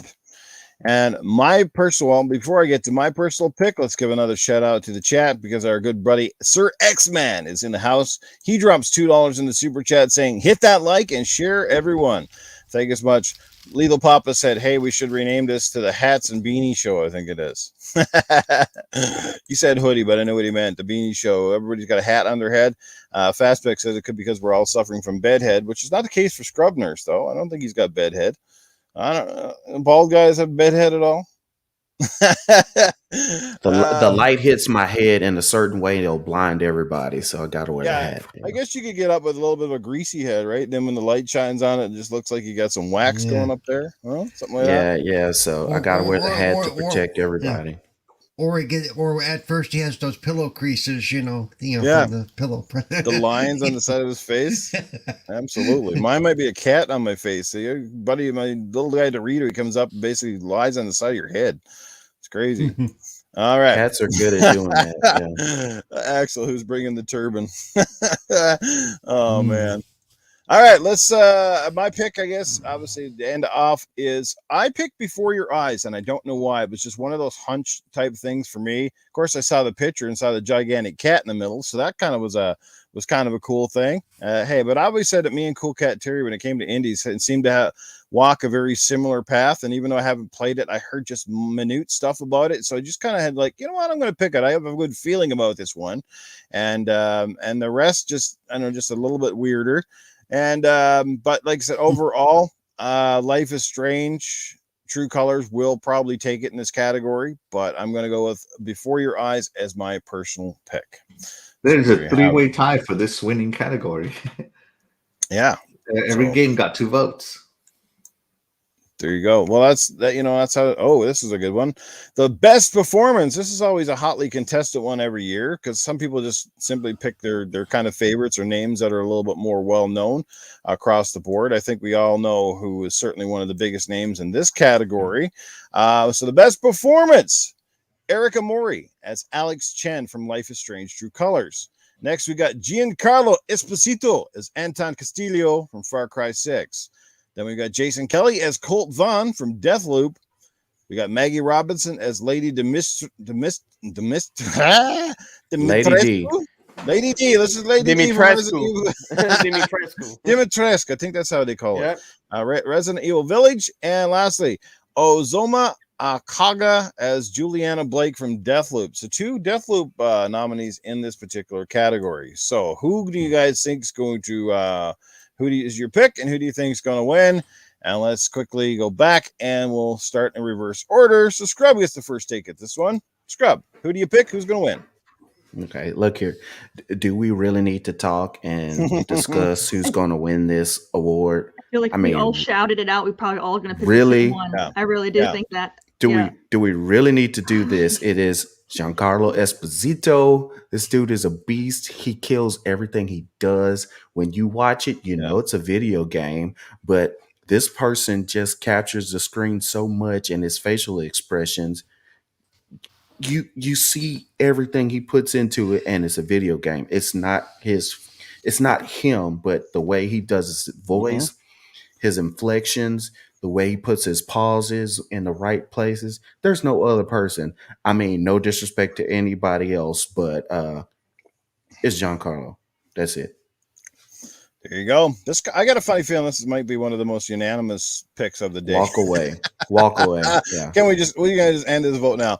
All right, let's get over to Coolcat Terri. So Scrub picks Giancarlo Esposito. How about you, Coolcat Terri? Who's your pick? Who do you think's going to win? Same vote. Giancarlo gets it hands down. I feel like this is probably going to be the landslide victory out of this category. He did a fantastic job with bringing Anton Castillo to life. And it was just very well done. And when it comes to like memorable characters, everyone's going to remember, El Presidente, I mean, Lady D is going to be memorable, but it's not going to be because of her voice. So, I mean, it's going to be Giancarlo Esposito is going to get this one hands down. Absolutely. It also helps too, I think, in some of these games. Like in his case, Giancarlo, he not only does the voice, but he is also his likeness is in the game. Whereas a lot of these other voice actors and actresses, like I mean, look at the one who plays Lady D, like that looks nothing like her. I'm pretty sure it's not her likeness in the game. And as for the rest, I think much the same. So that really helps as well when you're actually can see the character that's voicing it. So, but anyway, not to get off topic here. So your pick is obviously Giancarlo Esposito. You think he will also win. We got Cerebral Paul. Who is your personal pick, and who do you think is going to win? I can't say negative anything about any of these people on the off chance that I end up doing an interview with them on 4GQ TV at some point. So, no, I think it'll be Giancarlo also. And not only because he did do a great job in the game, but he's a recognizable actor. Everybody knows who he is if you watch Breaking Bad and a bunch of the other stuff that he's done for many, many years. So a lot of it's just going to be, hey, I know that guy, vote for him, recognition, even if they haven't played the game. So, yeah, I think he's going to win in the landslide, and I think he should. He did a great job. Indeed. Yeah, he needs to play like a James Bond villain, doesn't he? Yeah. He would probably kill that role for sure. All right, so there we go. So far, 3 picks, all unanimous for Giancarlo. Something tells me Axel will pretty much be the same. Axel, your pick, and who do you think's going to win? I mean, look at this list, guys. You got a bona fide superstar with a bunch of rising stars. They're all very good, but there's only one superstar on this list. He's easily the pick for this. Phenomenal guy, phenomenal capture work. Phenomenal voice work. It's gonna definitely Giancarlo Esposito. What else can you say? There you go. That's his pick, and that's who he thinks is going to win. We've got Eternal Shaddai. Will we make this unanimous, or will Shaddai be the oddball here? Shaddai, who is your pick, and who do you think is going to win? I'm picking Anton Castillo for unanimous. No, the same guy. Yeah, exactly. No, but Giancarlo Esposito. He's what else can you say? He's a superstar, well-known actor. You can't say any more than that. So I'm picking Anton Castillo. Anton Castillo, absolutely. All right, well, nice one. So Anton Giancarlo Esposito so far unanimous with all the panel. Will Newf Nukem make this sweep across the board? Well, hey, on a looks department alone, I give it to Eric Amori as Alex Chen. But hey, no, all jokes aside, Giancarlo Esposito would be my pick. I also think he will win again because Far Cry is a massive game. He plays a large role in this game. If you look at Maggie Robinson, who probably plays one of the most famous characters in either video game outside of Giancarlo's character, she plays a fairly small role overall in Resident Evil 8. So wasn't a lot of time to shine. I think she certainly rose to fame more in character from the distinctive look of the character as opposed to perhaps how she was portrayed. And she was damn well menacing when she's chasing you through that house, let me tell you, with that big old claw hand, let me tell you. But yeah, Giancarlo all across the board, guys, big clean sweep. We thought this would probably be the easiest category. And yes, so far it was. And a special message. Yo, man, this is Seabass Sammy. I just wanted to say, man, Newf Nukem needs to be up in these nominees up in here. Newf Nukem, he's a man of many voices. He does all these special characters, and people just need to see the guy for what he is. I mean, he does a pretty damn good Arnold Schwarzenegger, and, maybe he should be voicing some of these Arnold appearances in these games, but he never gets a chance to shine, baby. That's what I'm saying. Let's go, do it, baby. Let's go. There you go. And I'm going to pop a blood vessel in my head. All right. All right. Let's get over to the next category of the evening. And this is always an interesting category. Doesn't get enough love is how well sound can immerse you into a video game. And boy, if you're playing, especially in something like VR, and you've got a massive, great sound, boy, you get pulled in like nobody's business. Sometimes it's the lack thereof. Playing Alien Isolation, for example, a couple of weeks back there, it's like, boy, like just the sound effects in that game, those creaks and the cracks and the atmosphere, like that gets you alone, let alone the alien chasing you around, lurking in the dark, but just like that sort of stuff.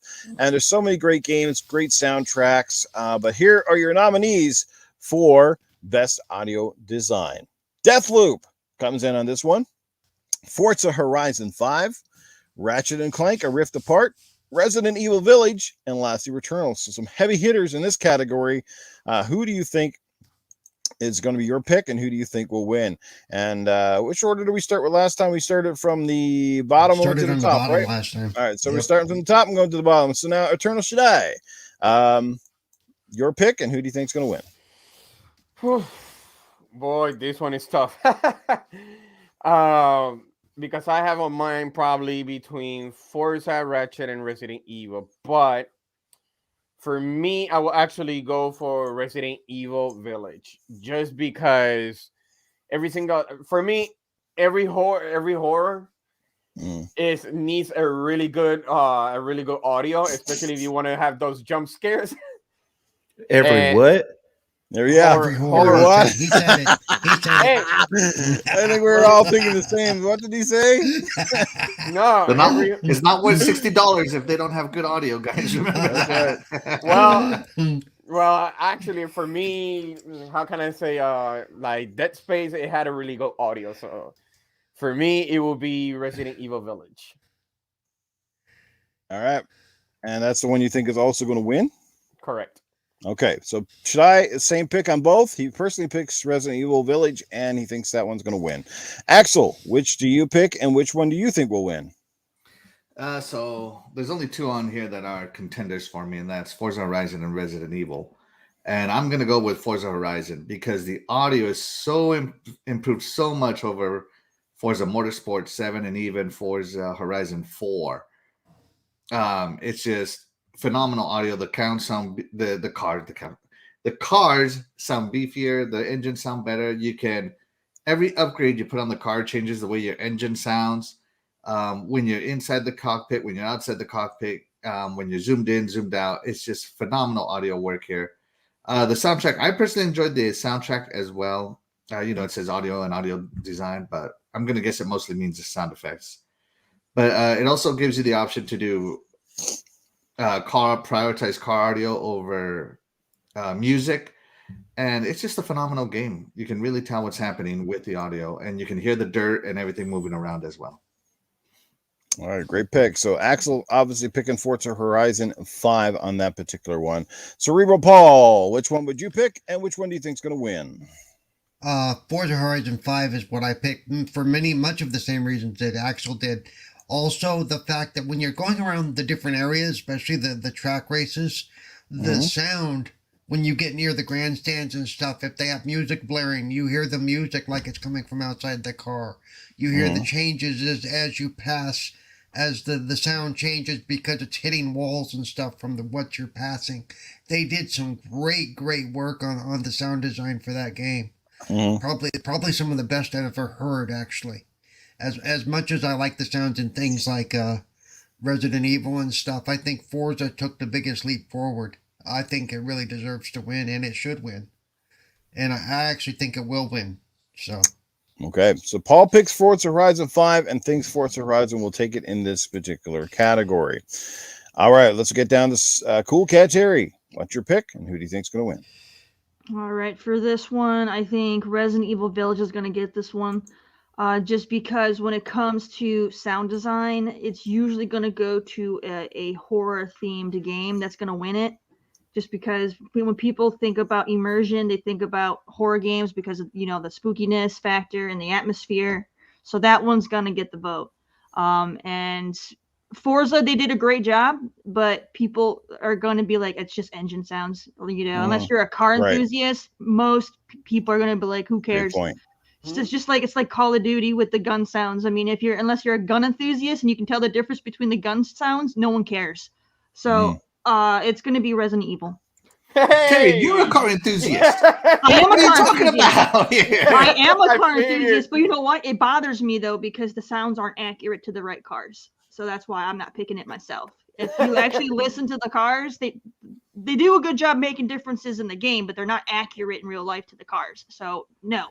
So it triggers me. So no, they don't disagree. get I have it. Just a because they good didn't get a buddy on BMW Terry. correct doesn't devalue all the rest of the cars, okay? Yeah. 2 thumbs up for Terry. So Terry, your pick was, Resident Evil is gonna get Okay. it. and that's the one that's going to win it from the awards category as well. Yes. Okay, so Resident Evil on both from Coolcat Terri. Scrubners, what's your pick, and who do you think is going to take the category? My pick is going to be Forza Horizon 5. And for this reason, well, there are many reasons. A lot of people don't play the game without music. So a lot of times they're immersed into the music and they don't realize how much the sound makes a difference to this game. You running around through the sand dunes and then jumping on roads and hearing the rocks splashing through water, hearing there's certain parts of this game when you're stopping your vehicle or when you're not, you can hear the wildlife, birds in the background, like Paul said, and you're driving through crowds and the music. And it is spatial also, depending on left and right. I think they did a very good job of that. Also, with the engines and stuff, they put a lot of time and work with it. Like you said, it is a video game, so some of it works and some of it might not work depending on who you are. But I will agree with Terry that a game like Resident Evil, a lot of that game is dependent on sound. So it is going to have a larger effect on you than maybe what Forza Horizon has. The only thing I can say is I can be conspiratorial and they might give it to Forza Horizon because they couldn't give them Game of the Year. So they got this chance for this one and then best adventure sports game. But my pick is going to be Forza Horizon 5, but I believe that they might give it to Resident Evil instead. But I don't think they should. All right, so there you go. Scrub is picking Forza Horizon 5, but says Resident Evil will take it in the category. All right. So my personal pick is going to be Resident Evil Village. I think Forza Horizon is a strong contender for sure, but Resident Evil, just again, it has just top-notch production values, and again, just I guess for like the genre, just lends itself easier to audio because horror games really thrive on great audio. You see that in the movie industry as well. Like when you do a movie right with a great soundtrack, great music, proper timing. Sort of that depth of field when it comes to like the audio and where it's sort of coming from or how it's portrayed and the proper sound effects, the weight, or, just being realistic. Resident Evil does a good job, always has. I think this one's solid as well. So I'm going to give it to Resident Evil Village, but personally, I'm going to make a different pick for who I think is going to win the category. And I just have this weird feeling that Returnal is going to pick up, something in this category. I've never played Returnal. It was a game that just didn't interest me after I, saw videos of the game playing. It looked really cool. But when I found out it was a roguelike, weird shooterish kind of game, I was like, yeah, no, I'm out. But I think I had a funny feeling something about that game is going to win it. We all know how this award show got to make sure that Sony is well represented and gets, extra nominees. I shouldn't say that, sometimes they're just deserving, bottom line, but again, we do know how a lot of these award shows do tend to lean on the Sony games and try to get them into those categories. So they make sure that they walk away with something. So I'm just going to say Returnal takes it on that aspect. So there you have it, guys. All right, let's move along to the next one, shall we? Next category.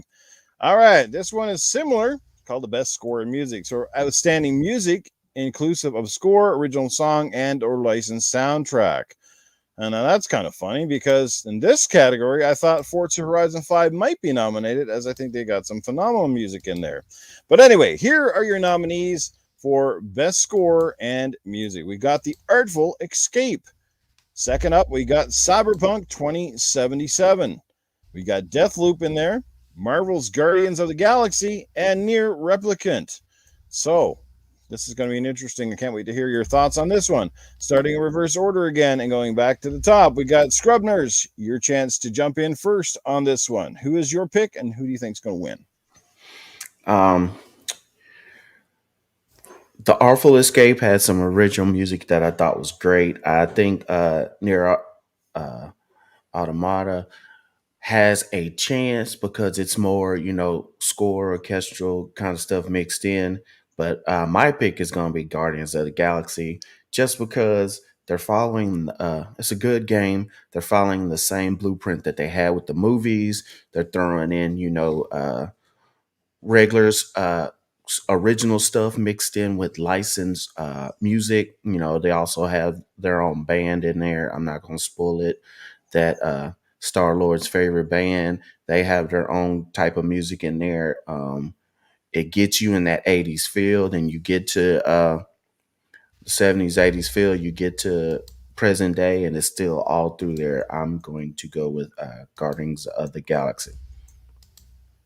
All right. So that's your pick, and that's the one you also think is going to win?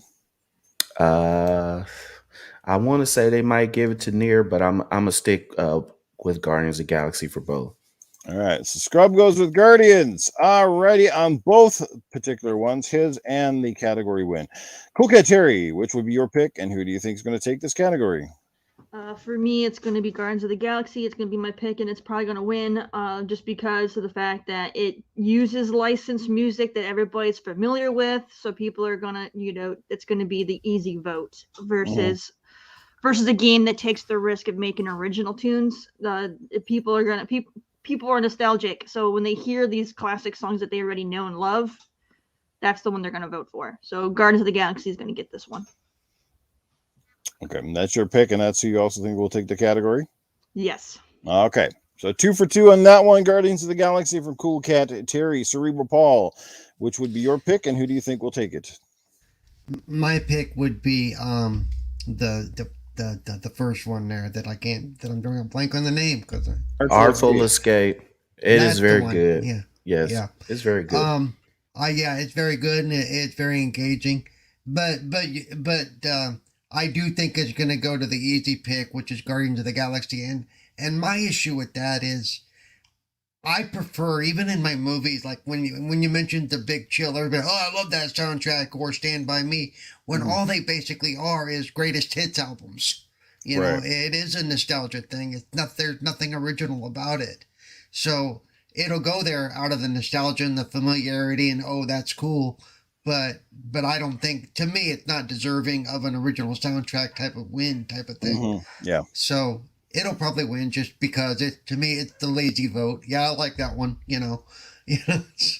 So yeah, it'll probably go there. But I will say, just to push back real quick, it's not just original score and original music, which Guardians of the Galaxy does have, but it's also choosing the right music or the right song to fit what's actually going into the game. So I think that's it too.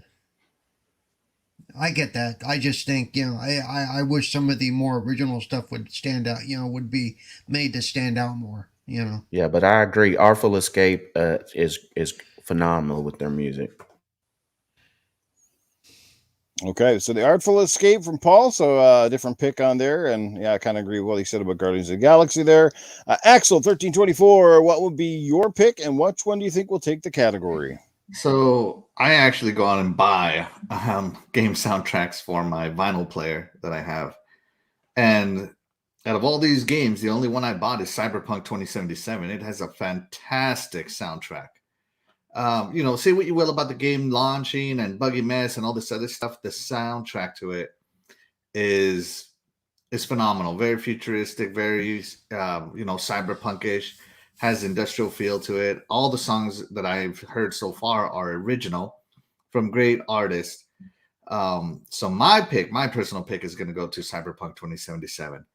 But I think Marvel's Guardians of the Galaxy is going to take it because it does have well-known songs that people our age will recognize, and it is well put together. From what I've seen, it cuts into the game very well.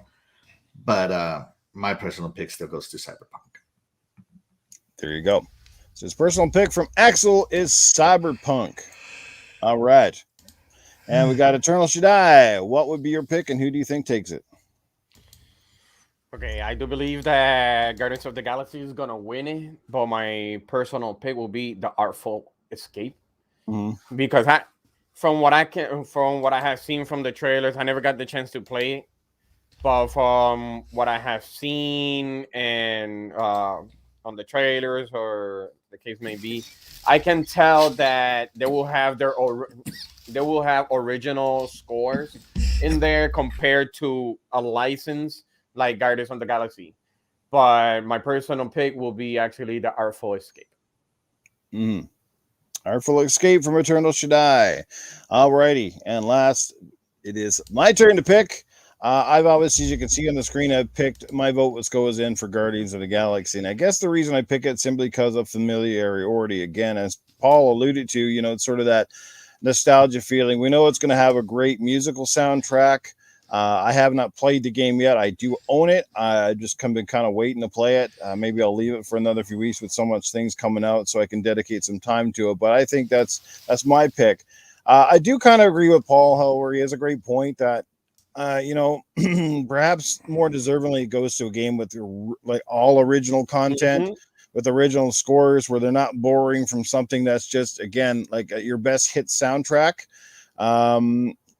Even if Forza had been in this category, you could say the same because a lot of the music in there it's not made by the developer. It's songs from artists, which in itself. But you know what I'm saying here. So, like, you just kind of feel a little bit sorry because the other people put a lot of hard work into developing their own creation, and they're not just licensing a property and slapping it onto a game.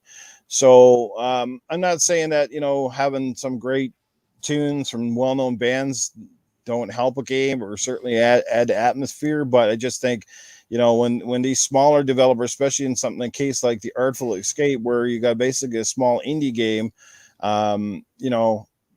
deserve a bit more recognition for the amount of work that they put into these incredible soundtracks to create these worlds which are completely original, not borrowed licensed properties. So that alone, but yeah, I think Guardians of the Galaxy, that's my pick. And will it win? I think that will also probably win the category. So there you go.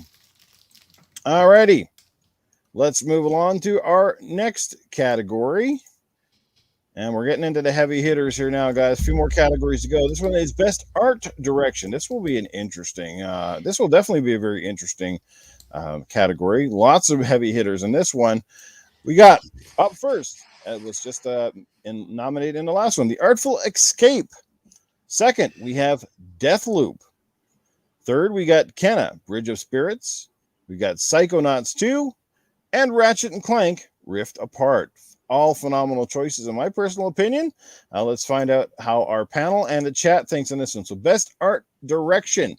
And let's start with we're starting from the top this time, right? Or from the bottom again? Top. Shaddai. All right. What's the best art direction, and which one do you think is going to take it? Man, this one is tough. Yes, it is. This one is really, really tough. But I have between Kenna and Psychonauts 2. That's between those two that I have on my right now. But I think the one that is gonna get that will be Psychonauts 2. It's just because it's like one is a classic. The way I see it is one is a classic. The treatment that it received when Microsoft purchased it actually got bumped up compared to when it was as a Kickstarter. So I'm gonna go with Psychonauts 2. This one is really, really hard, but yeah. I'm really gonna go for Psychonauts 2. Okay, so that's your pick, and that's the one you think is going to win? That is correct. All right, so 2-2 on that one. Psychonauts from Shaddai. Axel, which is your pick, and which one do you think will wrap it up? So to me, there's only one game here, and that's Deathloop. All the other games are great, but they haven't done anything I haven't seen before, whereas Deathloop did something that at least I haven't seen before, and that's kind of play a game with almost like the sepia filter on, It's a mix of colors I've never seen before, And as good as all these other games were, they were all very colorful, all very beautiful. But I got to give it to Deathloop. Deathloop, just as fast as it was with that sepia filter on top of it, almost, as I'm calling it, was just phenomenal. Artful Escape and Psychonauts did some nice cell shading work. Ratchet and Clank and Kenneth Bridges Spirits did some fantastic popping colors, but nothing looks quite like Deathloop. So to me, this one goes to Deathloop. Deathloop from Axel. All right. And that is the one you think is going to win the category as well? Yeah, I mean, how could it not? It's never been done before. All right, so Axel picks Deathloop as his personal and Deathloop as the winner in this category. Cerebral Paul, your pick, and which one do you think is going to take it? Wait, so your thing for it's never been done before, they slapped a sepia filter on it. It's a filter. It's a filter. That was your whole thing is, it's sepia. A filter. Okay. Yeah. You guys got to calm down. It's how you use color. And Deathloop used their color very well. Okay. So, yeah. Sure. All right. Yeah, that's what it takes. As a photographer, all right, that's gotta be the laziest choice I've ever heard. But Hey, some people Let's hear your choice. Let me see you break it down. Make me feel the colors. Make me taste the colors, Paul. Let me hear what you got. Your pick. Your turn, Paul. Let's hear it. Go.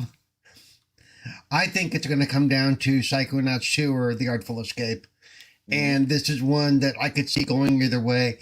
My personal choice would be The Artful Escape. They really did some incredible visuals, especially the stuff, some of the active, the challenges and stuff, and getting from point A to point B was amazing. I think it will end up going to Psychonauts 2, though. This is where the next couple of categories that it's in, including Game of the Year, I think Psychonauts 2 is going to stand up above the rest. Yep. So yeah, nice. So Cerebral Paul's pick is The Artful Escape. Which one do we think will win? Is Psychonauts 2. All right. What's going on, Timmy? Good to see you here, my brother. Good to see you. Splendiference, thanks for hanging out with us as well. Fastback, Tony Grasso, guys. Awesome people in the chat today. Please hit that like, share, subscribe. Greatly appreciated. Doggy Dog still hanging out with us. He's kind of quiet in the chats, isn't he? He's here. He's probably still here, but don't see him chime in much. Doggy, what's up, bro? Hope you're doing okay. Maybe he's just busy at work or something. All right, but anyway, let's get down to it. Coolcat Terri, which one do you think will win? Which is your pick, and which one do you think is going to win? By the way, Paul, you didn't make me taste the colors. That was Okay, so if you want to taste the colors, then you should have been picking Psychonauts because of the psychedelicness of the game, dude. yeah, Taste the rainbows. Jesus. It only had one part of the game that was like not that. sepia. Okay, the rainbow is not sepia.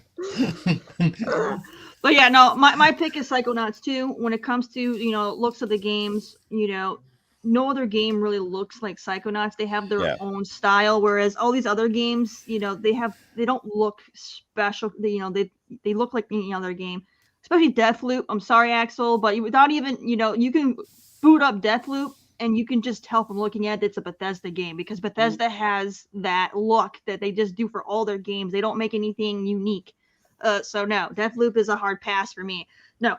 Psychonauts 2, it reminds me of like classic Nickelodeon cartoons. It's just freaking wild and weird and out there, and people don't do that. They don't take those risks. So that one's gonna get it. I'm gonna be I hope it doesn't happen, but I have a bad feeling that Ratchet might win, and if it does, then I'm gonna know some shady BS is going on within the Game Awards that one wins it because because the games on the list between Psychonauts and Artful Escape, they're way more deserving. So if somehow Ratchet wins, then I'm calling BS that it's definitely rigged on that end. But it's the most plain out of all the nominees. It is. So be prepared. So if Ratchet wins, then that's basically everybody should realize that they haven't awakened to it yet. That there's definitely some biasness going on there. But no, my pick is Psychonauts, and I think it's going to win. It's just, I'm gonna be mad if Ratchet wins. If any of the other ones win, I'll take it. But if Ratchet wins, I'm like, that one doesn't deserve it compared to the others. So there you go. Terry picks Psychonauts 2, and she thinks Psychonauts 2 will take the category. Scrubners, which is your pick, and which one's going to wrap it up? Okay, this one's for Axel. Okay, if we're going to go by if we're gonna go by wow, they used sepia and it was done so great, we can also say Schindler's List was so great because they decided to shoot it in black and white versus color.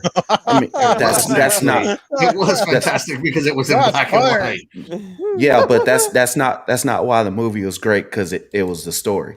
Now, Psychonauts 2, since you want to taste the rainbow, they even have a section in there where you're dealing with taste. There was a big tongue, I mean, That sounds smells, sights, and horrible. all. Then, We're getting the band back together. then right, get the band back together. Oh, Then shit. then also in Psychonauts 2, which I will say, which branches off from all the other games in this category for art direction, is almost every exact single jump World. category that you do or next mission that you do was totally different. You had the same art style, but it was a different setup in the whole way you played that whole mission. The way it looked was totally different. One, you was dealing with teeth in the mouth. One, you was in somebody's brain with a hospital. Another one, you're trying to get the band back together with all the senses. Another one, Yeah. it's the way they did it. It was not just the colors and the art style. It's the all that direction. Newf, can you scroll up just a little bit to say what the category stood for? Okay, let's scroll up on the category for For outstanding. Yeah, go ahead, read it. for outstanding creative and or technical achievement in artistic design and animation. So it wasn't just the animation, it's more Right. on the design of the levels and all of that together, which Artful Escape. If Psychonauts does not win and they give it to Artful Escape, I will not be mad, because Artful Escape was phenomenal as well when the way they did it. It would both of them felt like whoever designed both of them was on some serious acid trips. But I will say Psychonauts 2 is my personal Is pick. that what it takes to win this category? Drugs? Jesus. It's some of Well, the best Look at music in the It was industry. the was most created by creative. them. no idea. some was of the the most best creative, man. creations. Yeah. Some of the best creations, music, your phones, your computers, all this stuff by these very smart people who design and put stuff together were on some kind of psychedelic, some kind of alcohol, some kind of mood altering drugs. It's called microdosing. So look it up. I will go Psychonauts 2 for the win. Psychonauts too. I'm with Okay, you on that one, man. Definitely the most creative. Psychonauts personal pick, and Psychonauts you think will also take it, correct? Okay, there you go. So that's from Yes. Scrub. He picked Psychonauts, and I am also going to have to go with Coolcat Terri and Scrubners. I'm going to say Psychonauts. I'm going to say Psychonauts is my personal pick, and I'm also going to say Psychonauts. Well, at least I think should win, and possibly stands a good chance at winning in this category. Now, Psychonauts to me, it's not just the amazing level design. There's no question. Maybe that's its strongest thing, but it's also art direction, because you look how every level is so distinctively different than the ones before it. It's how they use metaphors. It's how they use things like, like you're reading pages out of a book. Like you said, there's that whole putting the band back together, the mental imagery and how they do that through the game. So the creative process in Psychonauts is amazing. It carries over from its first game, but does it so much better. And some people look at Psychonauts and go, that graphics look like crap. Brother, get your eyes checked, because the graphics have a very stylized look, okay, but they're definitely not crap. There's some of those levels that my jaw was on the floor. Like, you look at the reflections and you look at how well stuff is detailed, and you just look at like the just the creativity level, and every character in that game is very distinctive. It's like they all don't look exactly the same, but just like like if you look at a Disney Pixar movie, like half the characters literally look the same. You put a different wig on them or whatever, and wow, there you go. But this game, like, every character is so distinctive from the one before it, you can almost tell who they are just from the look. Like I said, the levels are so distinctive. They're so different. It's almost like you're playing like 20 different video games in one when you play in Psychonauts, but yet the same look and feel, tight control, great sound. Like, they nail it on so many levels and made this game extremely fun to play as well. And that's a cool thing. I mean, if you're just going from like stand up, wow, eye-popping graphics, I mean, I think Ratchet and Clank and Kenna definitely deserve to be up there. Both games look almost like as I said, they almost look like Disney Pixar films. I mean, Ratchet and Clank is an extremely great looking game, no question about it. But it doesn't really break the barrier for like art of like the creative process. Do you know what I mean? It's just it kind of follows the same trend. We've seen this time and time again. You know, their big draw was the whole going in and out of like sort of like the dimensional thing on a really quick whim. You know, we all heard about the SSD stuff. And I said it's an amazing game in its own right. If it was just like a category for best special effects, I'd say go with Ratchet and Clank easy. But again, they don't really stretch the envelope of imagination here. You get in and you go, well, it looks beautiful, but that's kind of it. But you play Psychonauts and you kind of go, holy Toledo, like look what they're doing with this. I would have said same for the little bit of stuff I've seen of Artful Escape, much the same. Like that creative process is very evident on that kind of game. And I think that's what differentiates some of these titles in this particular category. So that's my pick, and that's why I chose it. So there you go. Let's move into the next category. We got Best Narrative. All right. Another solid category with some heavy hitters in there. Real quick, Andrew, did you see what the wise old gamer said about something I suffer from? I knew it. I suffer from lockjaw. No. Before that. Oh, my kids owe their life to drugs, namely small blue shaped ones. Oh, yeah. So you got some Smurfy kids. Gotcha. All right. Best Narrative for outstanding storytelling and narrative development in a game. Your nominees: Deathloop, It Takes Two, Life is Strange: True Colors, Marvel's Guardians of the Galaxy, and Psychonauts 2. Alrighty, this is going to be, I can't wait to see what everybody's picks are in this category. I got a feeling they're going to be quite different. Okay, so let's start in reverse order. Scrub Nurse gets to go first on this one. Scrubs, what would you pick and what do you think is going to take it? Ooh, this one's gonna be tough. And mine is teetering between Psychonauts 2 and Guardians of the Galaxy. Psychonauts 2, I think, was a very good way of doing storytelling, using the different, like we were saying, the different levels, the different stuff just fixed in and figuring out. But I think Marvel's Guardian of the Galaxy, even though I have not finished it yet, and me being, comic book guy, so I might be a little bit biased, but the way they tell story about Star-Lord, the way they have him progressing through with the team, it's not just a shoot 'em up fight game. You're learning a lot and you're walking with through the character. It's when you're doing the different levels and you're dealing with each one of the people in your squad, you're learning stuff as you're going on that you didn't know before. The banter back and forth with the characters, I think, is very good. So to me, I would say probably Psychonauts, but I want to pick for the win probably Marvel's Guardians of the Galaxy. And since I'm getting close to my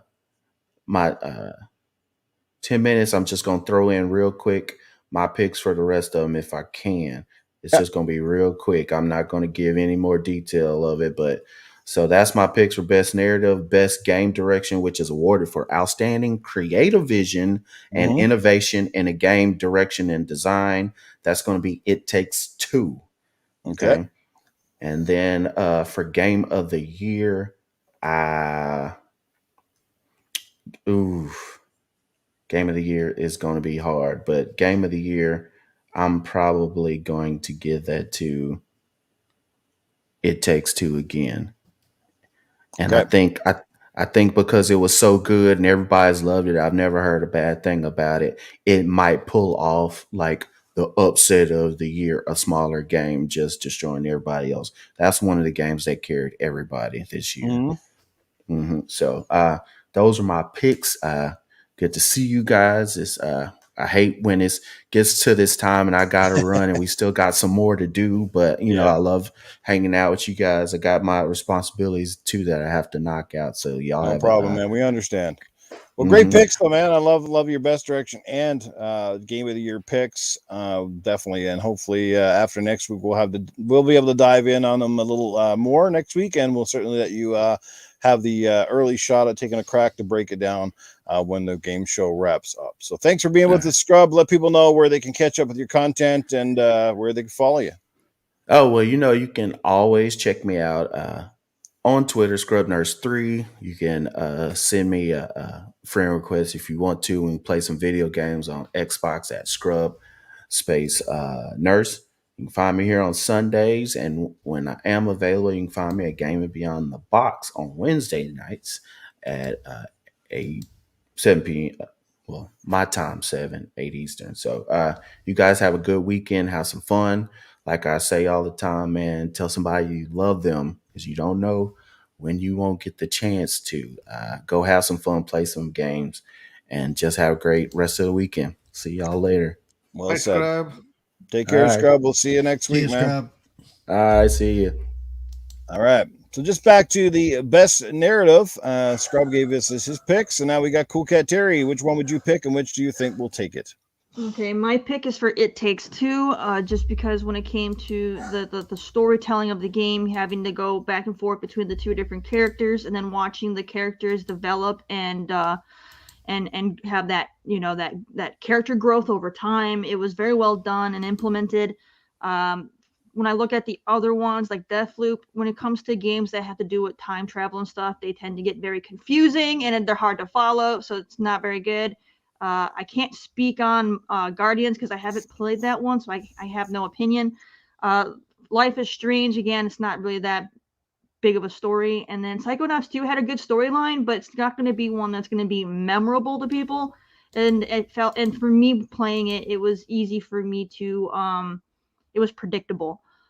So for me, I'm going to go with It Takes Two, just because, like I said, having two different perspectives and watching them have to grow together, it was very, very well done. So I think it had the best storytelling. Okay, so that's your personal pick, and you think it's going to win? It's my personal pick.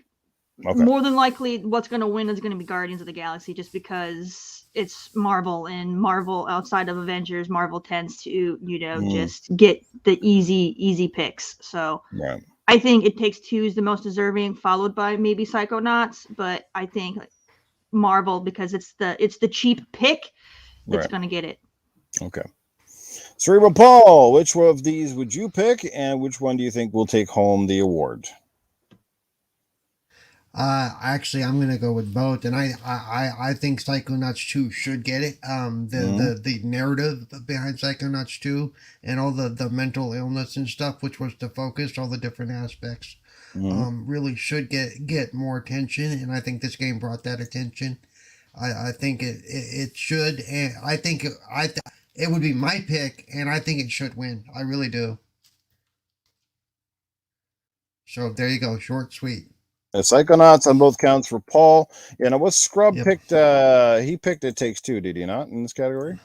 I think you started with that one first. No, Yeah. not this one. He picked it for the other two. The next one. The next one. Okay, so which one did he pick for best narrative then? Did he say? He did, but I don't remember what it was. Was it Psychonauts? I know he for the next It's two okay. We'll characters. catch it on the replay. Okay. We'll catch it on the replay. Yeah. Anyone in the chat, if you know, just tuck it in there. I couldn't remember exactly what he said. I thought it was, but then again, he picked it for the last two categories, so might have them blended together. Cal says It Takes Two.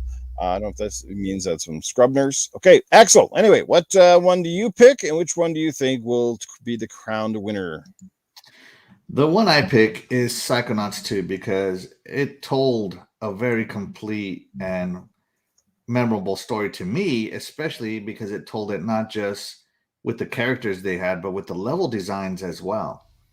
It dealt with every mental illness, and it tried to portray what every mental illness had and what people were dealing with, and how one person can really help all these people deal with their inner demons. And then the overarching story of family and doing what you can to protect them it's fantastic. I've played a lot of 3D platformers, from Mario 64, Banjo, all the greats I've played, and Psychonauts 2 is probably the best narrative in a 3D platformer I've ever had. Crash Bandicoot is fun, and so is Spyro and all that stuff. But as far as story comes down to it, and type platforming, Psychonauts 2 is probably the best one. Now, which one do I think it will take it? I think It Takes Two will take it. It Takes Two. I started playing it with my cousin. It seems good so far, but I don't have enough to tell you that it's a good enough story for me yet. And Right. Psychonauts 2 is. Gotcha. Good picks from Axel. All right, let's get over to Shaddai. Which one is your pick, and which one do you think will take it? Okay. I know I heard a lot of good reviews, a lot of opinions about It Takes Two. And also about Marvels of the Marvels of the Guardians of the Galaxy. I can't even talk now. Guardians of the Galaxy, I see it more like we already know what's gonna happen because it's a Marvel, like when we play Spider-Man or any other game. And Psychonauts 2, for me, I never played Psychonauts before, so I don't know how the story goes. But when it comes to Life is Strange, I played Tell Me Why when it actually released, so I really know how Don't Not Entertainment makes their game and their narratives, and it's very engaging. Right. So for me and my personal will win probably Life is Strange, just because I know how Don't Not make their games, especially when it comes to the narrative, and that's my pick. Life is Strange. Okay, that's your pick. Life is Strange. Okay, correct. Good. And the one you think is going to win is going to be Life is Strange. Okay, so both picks on that one. Correct. Okay, gotcha. Scrubner's coming in with the super chat, $4.99. I guess he wanted to make it loud and clear that we didn't misunderstand him. My personal, he says Psychonauts 2, the winner, Guardians. Have a great day, gang. Well, thank you, Scrub. You have a great day. Appreciate that. You certainly didn't have to drop a super chat, but thank you so much for that. All right, there we go. You had something to say? Should I? No, actually, that should be that would be actually it. Okay, I just kind of heard you go. If I did, I'm sorry. Maybe his cellmate was trying to get his attention. No. All right, so for me, I don't know. Initially, I think I put up Life is Strange's personal pick, which certainly would not be. My personal pick would be Psychonauts 2. Like I said, just because it has a great story, it has level design, and the level design is largely based around the story, so they really tie in together. Again, it's about mental illness and dealing with the insecurities and a lot of those type of things within the game itself, and just the way that they played it all out is just ingenious. Some people would say It Takes Two. I mean, I played it and I loved the game immensely. I just feel like it almost felt like Honey, I Shrunk the Kids to some large degree. It was very deep as well. I think which overall will take it in this category might be Life is Strange. As Shaddai said, Don't Nod. I mean, their games are largely based around story and character, much like a movie. They're a little more cinematic in presence as opposed to directly playing them, button for button kind of deal. So I think that stands a good chance of taking home the category quite possibly. But personally, I would go with Psychonauts 2 just because it did so many great things and so many different levels. Very unique, but game that wrapped it up and was very fun. So that's my particular pick. I think we got 2 more categories to go, guys. What's up, Paul? Real quick, let me just say that It Takes Two, when you really think about it, when you go through some of the levels, that house was a death trap, okay? I mean, seriously. I mean, it's like, clean the damn garage, pick up your tools. Holy crap. Well, it's kind of funny, because there's lots of things in that game, like you said, about the picking up the tools, the thing even with the bees, because Buddy forgot to get rid of the beehive, right? Yeah. And she actually makes reference, well, if you had got rid of those damn bees when I told you to, you shouldn't say it in those words, but we wouldn't be dealing with this. So it was they did a lot of genius things there too, and the fact that they did it in a co-op thing is something that nobody in any of these categories that did a co-op. That's another big thing. They had to make that all work and work well with 2 people, right? That's a huge thing. Right, so they don't get enough love for that because most people are afraid to do anything with a co-op because it's too easy to break the game. They got all these excuses why they never try anything, and it's so sad because so many games are just like, how many times do you play a game and you go, man, this game would be so cool if it was co-op. Like I don't know how many times I played Uncharted and go, wouldn't it be really cool if 2 people could play the game Uncharted? Because you always see him and Sully and you see him and somebody else, but you can never play the other characters. Like, this kind of sucks. But I can understand it because, like, the other game they did, A Way Out was amazing. And the way they did some of the action sequences where they went from one character to the other, it was like watching a movie. It was just... True. it was like I was totally stunned when I finally got to play a way out of how exciting it really was. Oh my Yeah. god! Why is all Same gamer? here. I played Psychonauts too. Now I no longer suffer from depression. And too bad I developed schizophrenia. Yeah. Oh my god! Yeah, yeah. Old wise old gamer. I've been Never watching his fails. comments in the chat. I'm just Mm-hmm. Yeah. He's definitely a gaming after dark kind of guy, isn't he? Yeah, All speaking right. of somebody who microdoses and macrodoses and overdoses a lot, yeah, it would be. Yeah.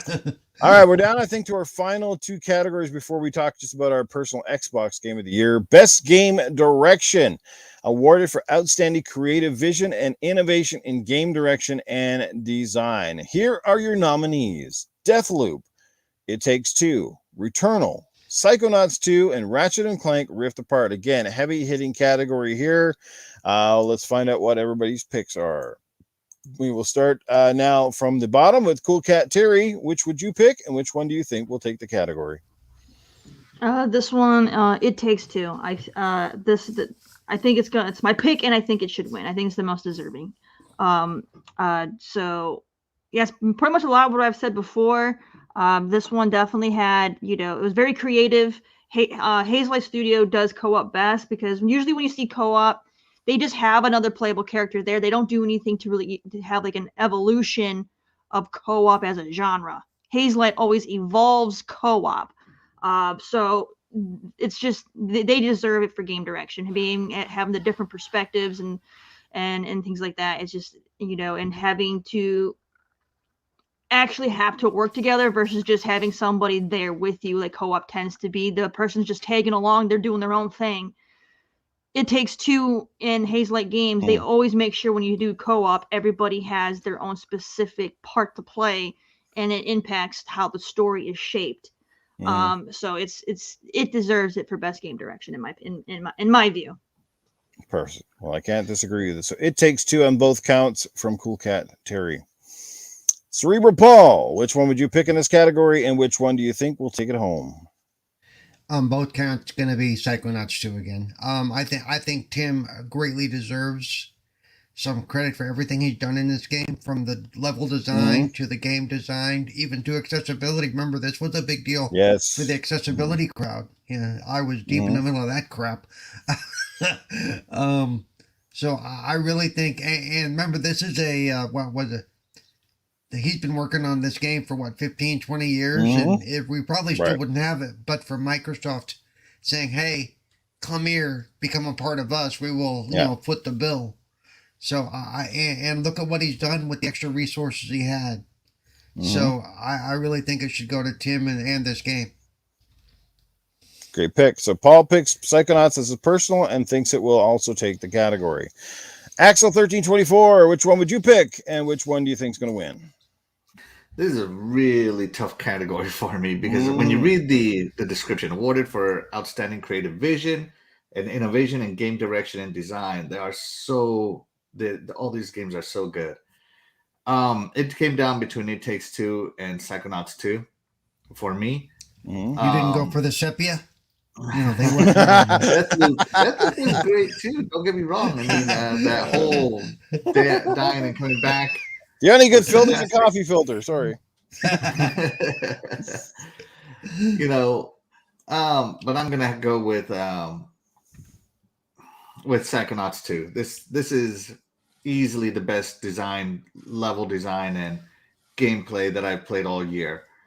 Nothing compares to it as far as 3D platformers in the last couple of years, and maybe 5 years easy. I mean, other than Mario Odyssey, I can't think of another 3D platformer that came close. Yeah. So yeah, for me, it's Psychonauts 2. Absolutely. Great pick. So you picked that as personal, and you think it's going to win the category? Oh, I think It Takes Two is going to win. Oh, okay. But I pick Psychonauts 2. All right. There you go. Axel picks Psychonauts as his personal pick. And Shaddai, which one would you pick, and which one you think is going to come out the ultimate winner? My goodness. I am actually thinking between Psychonauts 2 or Ratchet and Clank. But just because of the way that Insomniac is when they make their games, and looking by the way they created Ratchet and Clank, on switching back and forth, switching from one planet to the next. It's the same thing as Psychonauts. It's not much of a difference. It's just that when it comes to creative vision, the uniqueness and all that, the one that is gonna win, actually, my personal will be Ratchet, but the actual winner for this, it will be Psychonauts 2, hands down. Okay. All right. Psychonauts So your 2. personal one here is Ratchet and Clank: A Rift Apart, and the one that the actual winner will Psychonauts be 2. Psychonauts 2. Yes. Okay. And I'm going to be the absolute reverse of you, Axel. I think my personal pick is going to be Psychonauts 2 for the reasons I stated before, just because the amount of creativity, how they manage to put such diversity in one game, but also keep it very congruent. It's just amazing in itself. Like I said, Tim Schafer, his mind is off the wall. And this game was a long time coming, and you got to the crowdfunding people. Tim Schafer's ambition, obviously Microsoft for picking up Double Fine and dumping a lot more money into it to make this project, to finish it up, bring it to life. Because so many people still say that during the Xbox generation, the original OG Xbox, Psychonauts was one of the most criminally overlooked games of that time. And I have to agree. The first game was also such a great experience. It was like nothing else at the time. This game only continues that, but even better. Like, you can see how this game and scope, scale, design, character, every aspect of a great sequel was basically lived up to in Psychonauts 2. So that's my pick. Personally, I think Ratchet and Clank Rift Apart will take it in this particular category. Why? I don't know. I just have that gut feeling that's who's going to take it. So I think these last couple of categories where a lot of these games are coming up against each other, including the next category that we're about to do. Yep. Is some of it's going to become political. Well, we already gave an award to this game, so let's give an award to this game. Exactly. So some of that's going to play into it a little bit, I think. I 100% agree. It's almost like the Game Awards sometimes are afraid to kind of give a little bit too many awards to one particular game, even though they're very deserving and perhaps should win in every category. Hey, if you do it the best, why not, right? But like I said, I don't know their interest. I can't speak this morning. Intricacies, is it intricacies, whatever, but you know what I'm trying to say here. The details, it's in the details. All right, it's in the details. In the details. Hey, Princess Zelda is in the chat this morning, as well as Lady Foxfire, two of our fabulous lady friends in the community. Have we had Princess Zelda on our show yet? We have. We did, right? A couple weeks ago, right? Yes, I thought like 3 weeks ago or so. Yeah, right. And we had Foxfire on here too, didn't we? In fact, we had Princess Zelda for the Halloween. We had Princess Zelda for the Halloween episode. Yes. Okay. I was going to say, because they were phenomenal guests, and if we didn't have them on yet, we'll have to get them on soon. So, shout out to the ladies of gaming here this morning. We need more of you. Be vocal, get active, and come out there. So there you go. And hibbity babbity hibbala. That's Crispy Bomb. What's going on, Crispy? Baby. All right. And here we are, guys, to the biggest category of every show. Game of the Year, the most highly contested, highly debated Game of the Year award, simply because it's so subjective. Every game in this category is rightfully, I think, deserving of at least the nominee here. I don't dissuade any of that, but when it comes down to it, what ultimately takes it home? Sometimes some years are very, very distinctive. Some years I think it's almost like a runaway. It just depends on the strength of the category and how many people really delivered. Or some games that perhaps should have been and under-deliver. Like, I mean, a lot of people had last year where we're like, before it came out, we're almost like Cyberpunk 2077. And we saw what happened there. It fell very short of the lofty expectations, and it's not what we saw nominated in one category. But anyway, Game of the Year, and quickly stated, it is this. It is recognizing a game that delivers the absolute best experience across all creative and technical fields. And that's very important when you read that out. So let's get over to our panel. Eternal Shaddai gets the first chance to talk on this one. Shaddai, again, what would be your pick for Game of the Year? We already heard Scrub Nurse. He picked It Takes Two. Shaddai, what would be your pick, and which one do you think will take home the award? Let me see again the list. The nominees for Game of the Year are Deathloop, It Takes Two, Metroid Dread, Psychonauts 2, Ratchet and Clank: A Rift Apart, and Resident Evil Village. No Forza. Okay. Eternal Shaddai, you were supposed to do homework before the show. We had this. No Forza Jeez. 5. We all know about that debate, don't we? But we won't get into that because we could be here for another half an hour talking about why was Yeah. Horizon snubbed. from My this personal category. pick is Forza Horizon 5. We did. Yeah, where's the write-in? Where's the write-in ballot? My What personal will be Halo Infinite. Where is it? Yeah, too late. No, I know. All right, should I go for it, man? Boy, I think I will give it to Psychonauts 2. Okay, that's your personal pick? That will no, actually, my personal pick will be between It Takes Two and It Takes Two, and the winner will be hands down Psychonauts 2. Just that it hits all aspects, the creativity, the experience, the storytelling, and all that. We already know how Ratchet and Clank is. Ratchet and Clank is Ratchet and Clank, no matter on which device you're gonna play, it's still the same. Resident Evil, we already know. But when it comes to something a little bit more unique, a little bit different, Metroid is something that people were waiting for. It's not something that we wanted to, if it was Metroid Prime 4, it's something that we were waiting for, maybe. But they had something sequel from, I think Axel will know this, I think it's from Super Nintendo. So they want to finish that off, if I'm not mistaken. Metroid Dread is the sequel to Metroid Fusion, which was on the Nintendo Game Boy Advance. Game Boy Advance. See? Yeah. So it's something that probably nobody was expecting, but everybody wanted it at Prime and didn't. So when it comes to something unique, it's between Psychonauts 2 and It Takes Two. So my personal will be winner It Takes Two, but the one that actually is going to win, like really, really actual, Psychonauts 2.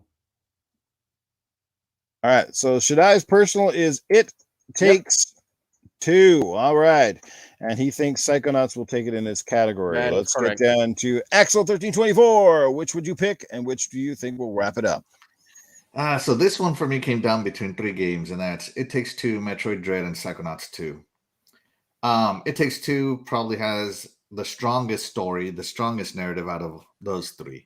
It definitely has a stronger narrative than Metroid Dread.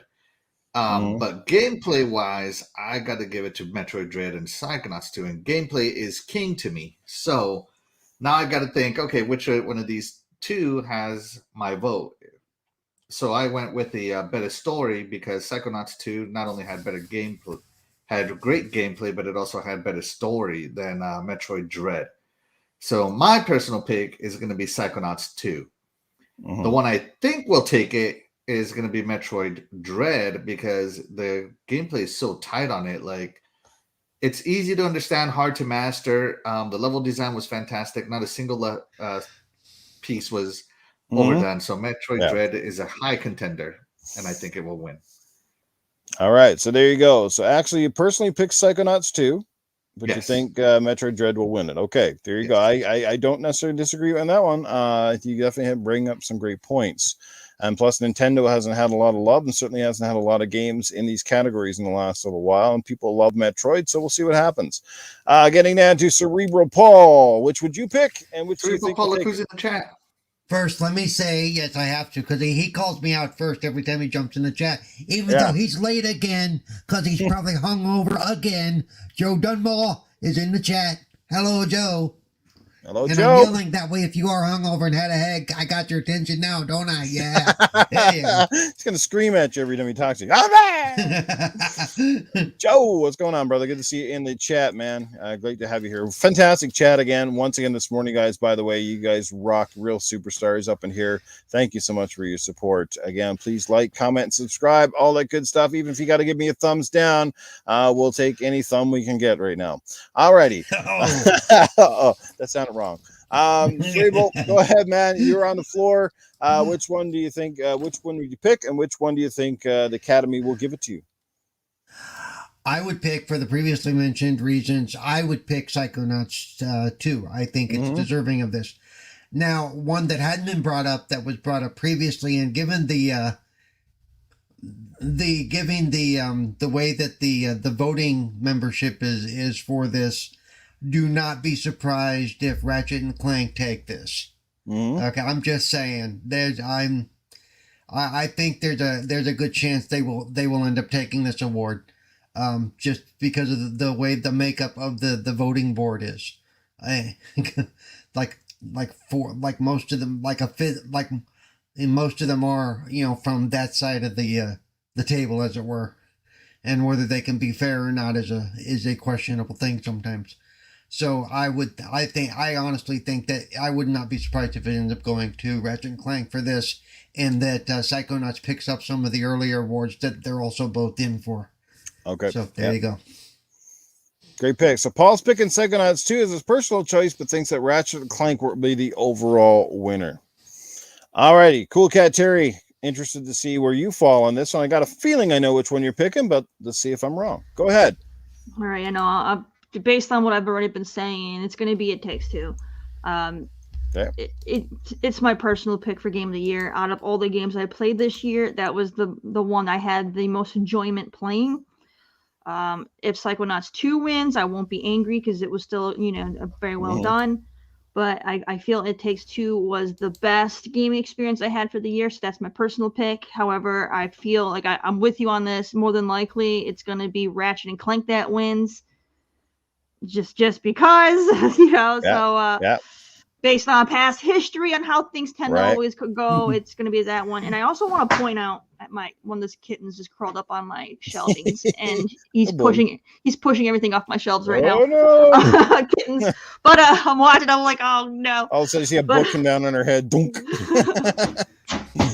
Oh no! You hear something? There goes Terri. There goes the PlayStation controller. But oh boy. But no. So yeah, my pick is It Takes Two. Ratchet and Clank will probably win just because that's the way things tend to go. And I wanted to point out though, through this entire thing, there's two things that happened.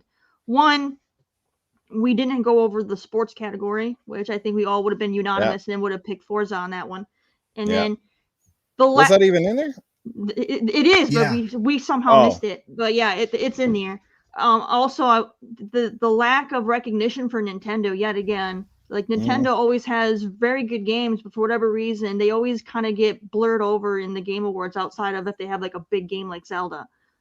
So yeah, they have Metroid on there, but like they didn't mention like Bravely Default 2 or any of their big games that they had this year. So like Nintendo doesn't get any love, man. But yeah, I just want to point that out. Monster Hunter Rise was in there. No, but Nintendo, they get everybody's money like 40 times over every time they rebuy the game, so they win on that side. Remaster of the year. Okay, so your pick, obviously, personal pick is It Takes Two, and you think Ratchet and Clank is going to take it overall. Yes. Okay. And Terri, have you crawled into my damn brain today? Because I think our picks are almost identical for every category. It's crazy. I'm going to say the same as Terri, not to sound like a broken record. My personal pick is It Takes Two. And the reason why I'm going to pick It Takes Two, say, over Psychonauts, okay, which are very, very great games, both in their own right. But the one little difference that separated this game from me, and I'm going to give a huge shout out to Assassin Lupa, our good friend Assassin Lupa, is that like I said, the co-op experience, how it mended two characters together, how it made you feel for their adventure. That's the thing. Psychonauts was very fun, but I found that It Takes Two just evoked more feelings. And the funny thing is, it came through in me and Lupa as well. We're not together. We're not like a couple or anything else. She's over in England. I'm over here. And we're playing this game. And we're literally laughing our butts off. We're literally almost crying at certain parts. We're swearing at each other playing this game, trying to do the co-op stuff. And it was just how all this was melded through great level design. These fantastic characters. And you know what? It doesn't get enough love either for how good the graphics are. If you're playing this game, like I played on the Series X, and my eyeballs were burning with this, how good this game was. No, it's not the contact lenses. Like the graphics were just nuts. I don't know how many times me and Lupa, we'd stop and go, this game is like, why doesn't it get, like, they poured some real effort into this game, like the texture quality, the way like material really looked like real material that like came from the real world. Like you look at the character detail, it was crazy. But he really looked like clay. She literally looked like a wood puppet. It was just that, and the funny lines they had between each other, and the crazy bosses that were like, you know, you got the toolkit and all this kind of stuff. Like it was just nuts, and it was just so much fun. What a great ride that we had from start to finish. It felt like you were playing so many different types of games. It was like you're playing a platformer and you're playing a racing, and not to mention all the little mini games that were in the game throughout the game that you played against each other. Like you could sit down and literally play those for hours with somebody on their own. Like they even have a real like board game of chess in the game where you can literally take your character and move the pieces around the board. Like I was like, this stuff is some nut stuff. And then you get to one of the final levels where you're like on the record tables and you're making the music. And like, I could go on about this game because that game to me had so many memories. And that's the thing. What stands out in the game is we play a lot of great games every year, but when you sit back and go, can I remember even what the game was about? I always think if you can't remember a game, if it doesn't stand out in your memory, does it really deserve to be a game of the year for you personally? I think if you can remember it, that's when you go, yeah, that game resonates. I'm picking It Takes Two, but I'm going to side with Terry and say, just because of the political side of things, and I don't want to come off as one of those, but I'm going to say it, Ratchet and Clank, because I somehow feel that if Sony doesn't get that game of the year nod again, it's just, you know, all hell to pay, you know, because they've been taking it every year, and it just feels like that's the way it goes. It's just going to be another Sony game that wraps up. It can lose in every other territory, but when it comes to game of the year, it's going to get it. And then we're going to hear that one portion of the community, and I'm not taking away from Ratchet and Clank, and I don't want people to miscrude me because I played Ratchet and Clank, and it is awesome. It's a great game. I just don't think it did enough to really differentiate, because I was playing the original Ratchet and Clank from the PS4, like the remake one, and I didn't see a ton of like really a ton of difference between either one. Other than, well, they added an extra character, they did the whole dimensional rifty stuff, but outside of that, it felt like I was basically playing the last game. You know, the other category ones, that's the same with Resident Evil, great game in its own right, but it didn't really feel fresh. It just felt okay. You just stuck it more in a vampire thing, but it didn't exactly break the mold. It certainly wasn't as stand out as Resident Evil 7 was per se, you know what I mean? So those things. So, but I think Ratchet and Clank will take it just because, again, it's from Insomniac. They make quality and they want to have that Sony highlight title as the pinnacle each and every year. And that's all I'm going to say about that. So there's my picks. Yeah. Alrighty, so we're gonna get ready to wrap the show, but before we go, we're gonna all give our personal pick and then final thoughts on the show itself. You know, well, before we do our personal Xbox pick of the year, I want to know from everybody here in the panel, what do you think? What might be one of the biggest surprises you think we'll see at this year's show? We know that the Game Awards, one of the most reasons people tune in is to see the game reveals, and there's always usually one or two world premieres that really kind of, oh wow, wasn't expecting that. So does anybody have anything that they think they might see this year, or what you would probably like to see? Anybody? We'll start with Terry. Anything that you would like to see or hope to see at the Game Awards? Maybe something on either Perfect Dark or Fable, because all they gave us was like the little teaser, hey, we're working on it, but we have nothing to show, you know? So right. It would be the big thing of like, hey, now we have a little something to show. So if it was, so I would be happy to see something that has to do with those two games for sure. All right. So she would love Perfect Dark or some type of Fable footage, a little bit more than the little bit of tidbits that we've seen. How about you, Cerebral Paul? Anything would blow your mind at this show? No, but real quick, I want to respond to Eternal's question in the chat. I believe Morales would have been last year because of when it was released. Yes. Correct. So, yeah, that's why you're not seeing it this year. That's why Cyberpunk was, Cyberpunk didn't make the list last year either. It came out too late, remember? Yep. It was like right before December or something. I don't like to speculate on what I'd like to see because I as far as game reveals and stuff, I just look forward to what am I going to see. Now, one thing I would like to see, I would like to see more Starfield, but that's just me. You know, I already know I'm going to get it day one, even if it wasn't on Game Pass. I would, I would sell somebody's child to get that game day one. So wouldn't have to be mine either. I'll just go pick one up at the store. But so because there's actually an article, I wish I could find it quickly, where he says how many reveals there's going to be, how many of this, how many of that all this stuff's going to be done. So I'll be looking forward to those parts. But I'm not going to speculate on what I'd like to see or whatever. Sure. Because I just don't do that. That's fair enough. Axel, how about you, man? Would you like to see anything? Maybe some titties? I don't know. What are you going to see, man? I mean, Wrong always, show. Wrong show. always is the answer. Yes. I am a guy after all. But Yeah. aside from that, video game related, you know, I want to see some Fable. That would be Fable and Hellblade are two of my most anticipated games, and Perfect Dark is fantastic too. I played the original one. But as far as world premiere, something we've never seen, there's a dream of mine that I've been dreaming for 25 years. Yeah. And that's that Panzer Dragoon Saga gets announced a remake, full blown from the ground up, Final Fantasy VII style. That would be fantastic to me. That's a dream announcement that I've been waiting for 25 years. Yeah. Nice. Panzer Dragoon Saga. Nice pick.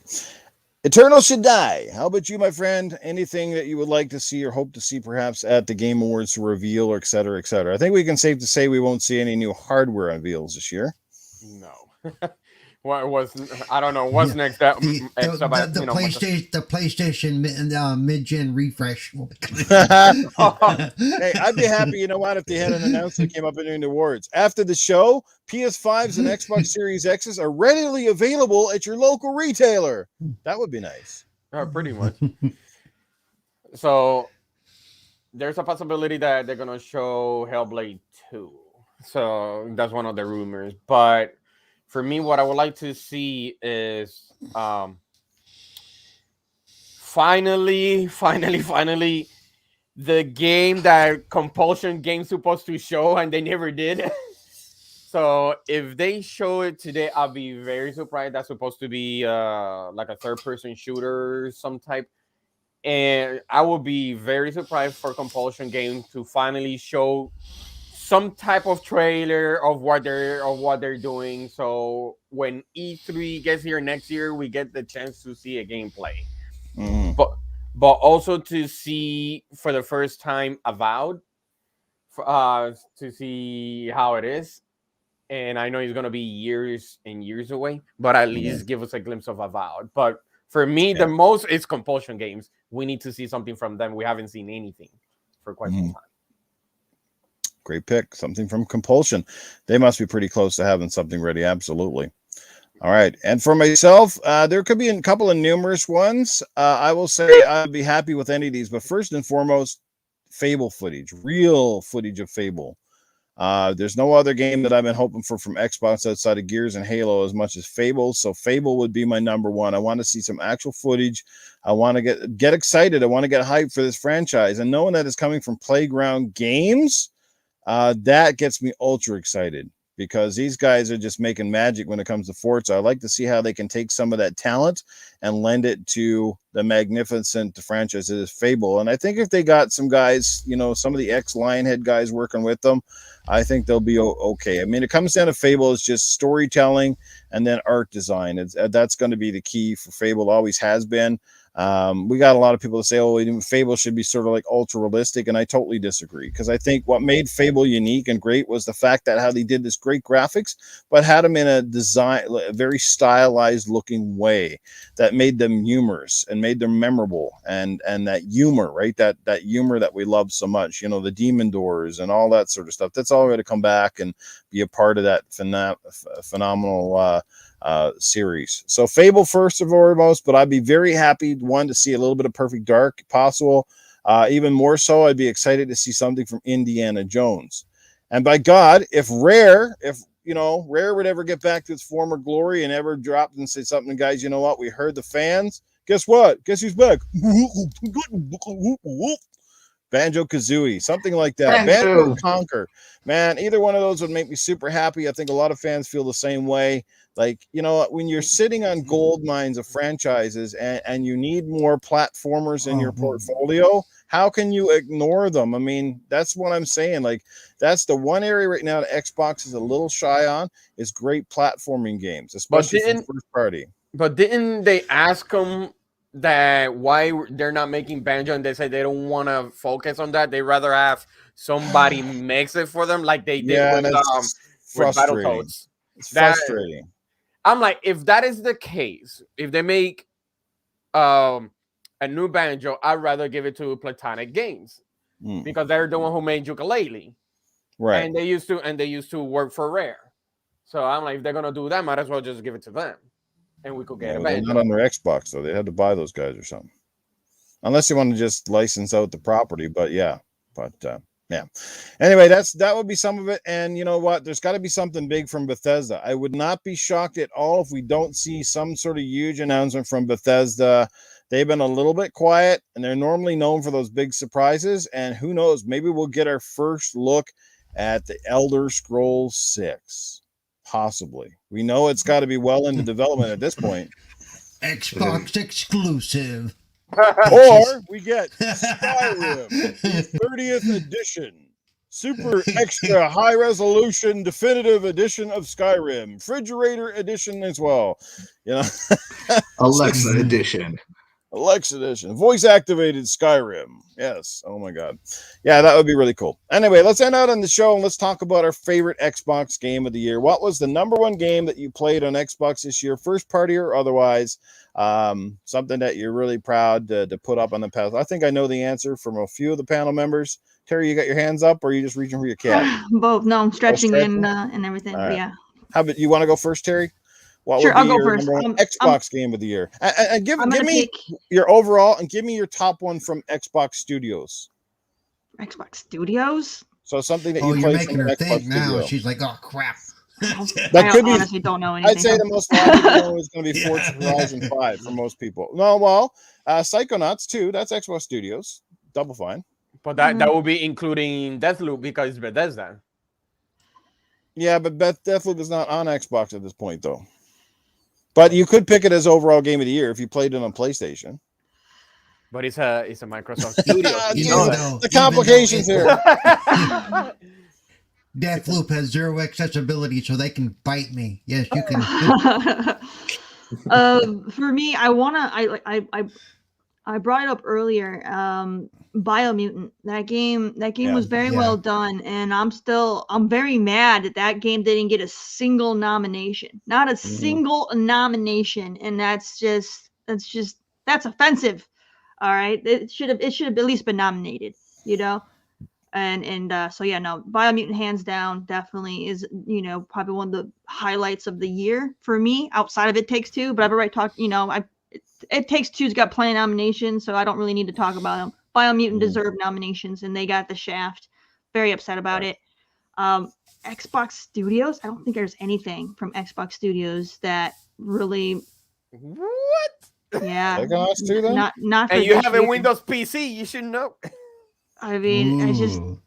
I can't think of anything. Age of Empires, even No. though it's not there. No. Flight Simulator? Nope. So it's like I can't think of anything from Xbox Studios that was that big. Like Psychonauts 2 was good, but I honestly didn't like it as much as the first one. I liked the first one a lot more. So like I'm not gonna pick Psychonauts 2. Okay. I didn't like it as much as the first. enough. So yeah. Is it because of the time passes? Is that the reason why you're not liking No, part two? I didn't. No The time passes. storyline, the storyline, like it just, I didn't have as much fun playing it as I did the first one. So Okay, it's just, fair enough. There you go. so yeah, I'll just say Biomutant. They got the shaft, and yeah, Xbox Studios didn't have anything that impressed me this year. All right. There you have it from Terry. Wow. Paul. So you hear that, Xbox? You got to work harder to impress Coolcat Terri here. Cerebral Paul, how Yeah. about you, man? I would say probably from a technology standpoint, what they did to make it work on a console, it's got to go to Flight Simulator. Mm-hmm. Mm-hmm. Flight Simulator is what they did to get it on as a Series X and to get it to function the way it does. It is nothing short of amazing. So I've got to give it to Flight Sim. I know it's not everybody's thing and not everybody just likes flying a plane, but when you look at the technology, because what they had to do to get on console also corrected some of the issues we were having on PC. They were able to make it a better game for PC, not just console. So I'm going to give it to Flight Sim for games that were released this year. Nice. Okay. Axel. The game of the year for Xbox was Mahjong. I'm kidding. Microsoft Solitaire did some amazing work this year. Dude, Yeah, Microsoft Solitaire is the most popular game by far. I know it is. I know it is. Let me think here. Are the I'm gonna cards have to clear? Is go- that way? The game I remember playing the most is definitely Psychonauts 2. That's probably my game of the year for Xbox. Okay. My most impressive game is Flight Simulator, and I love Flight Simulator. You know I do. I got over 100 flight hours on it, almost over 200 now. Yeah. And then You're gonna get that achievement, 1,000 flight hours. You're gonna get that. Puppy. only a few more years left. I've actually contemplated letting my computer just fly overnight, but because it's live weather, stuff happens, and your plane crashes. So yeah, but as far as game I'm enjoying playing the most right now, even more than Halo Infinite, is Forza Horizon 5.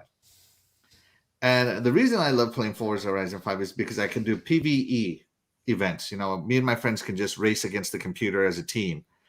We're not up against each other and stuff. PvP is fun when you're playing against friends, but when you're not, it kind of sucks.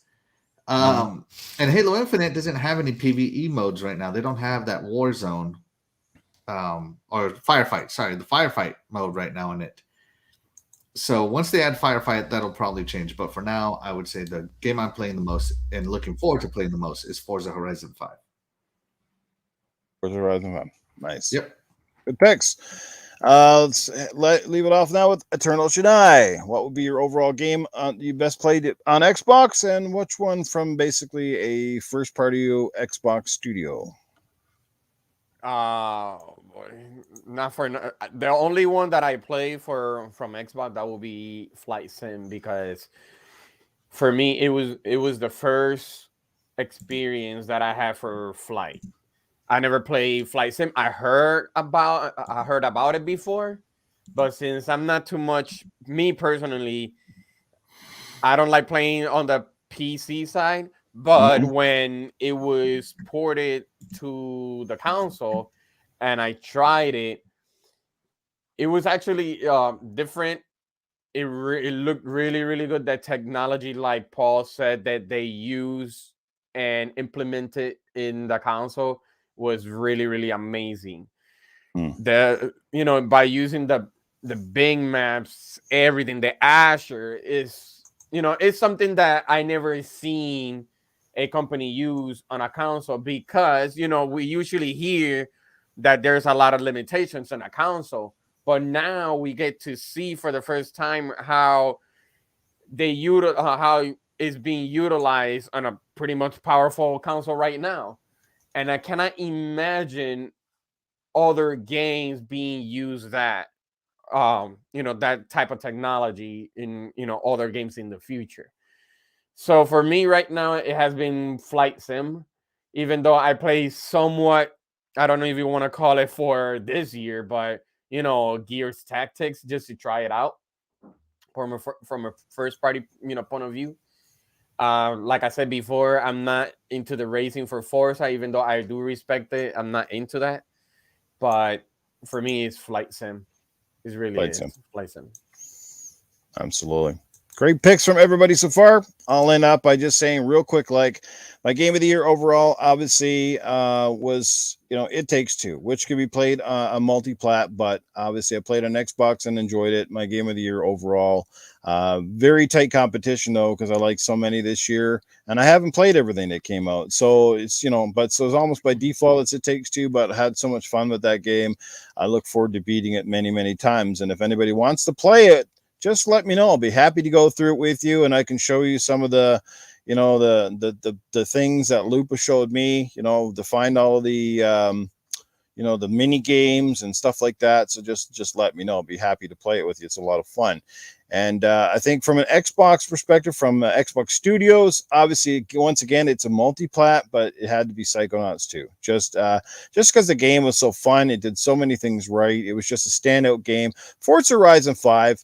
Amazing game in every regards, but again, to me, it's Forza Horizon 5. They didn't exactly, it wasn't like, what do you call it? It didn't push the envelope per se. It definitely looked and played better. It has more stuff, but at the end of the day, it's not greatly removed from Forza Horizon 4 per se. And then if you look at, like I said, Flight Simulator, as Paul mentioned, a technical masterpiece, a marvel. The fact that it runs on a console, but the thing is with Flight Simulator, it's cool. It's a technical showpiece, but this is how I felt about playing it. Exactly. Right? I tried it. It's because you didn't play it in sim mode, man. You played it on arcade mode. Oh God, I don't know, sim mode. There's so many friggin' buttons inside the cockpit. It's like, oh my God, button simulator. Oh look, push this, push that. No thanks. I'm just for me just was not Crash into Simulator. that. I crashed so many times. I'm like, that's okay. Yeah. The coolest thing was, seeing like real world cities like in a game, reimagined. That was pretty cool. Very impressive stuff. Very, very cool tech at the heart of it all. So I totally applaud Microsoft and Xbox did so many things well this year. And when we do our year-end wrap-up, we're going to come back and talk about a lot of the great stuff that Xbox did throughout 2021, and a very difficult year to be in gaming, to get releases out and hardware. There's been a lot of challenges, but we can at least talk about some of the good games. See, look at that. This right here is the key to flying in Flight Sim right here. Right there. Anything, stick related, of course. Well, we now know that Paul's got the biggest joystick in the room. Oh, no, actually, there you go. The Golden Joystick Awards. Oh, look at those guys and their big joysticks. Oh, boy. Anyway, let's get out of here, guys. This has been an amazing show. The time just flew. There's obviously other categories and stuff of the show, but we'd be here all day and night. So we covered the most important ones, sort of the main ones. We didn't get to the sports category, but I don't think most people really care.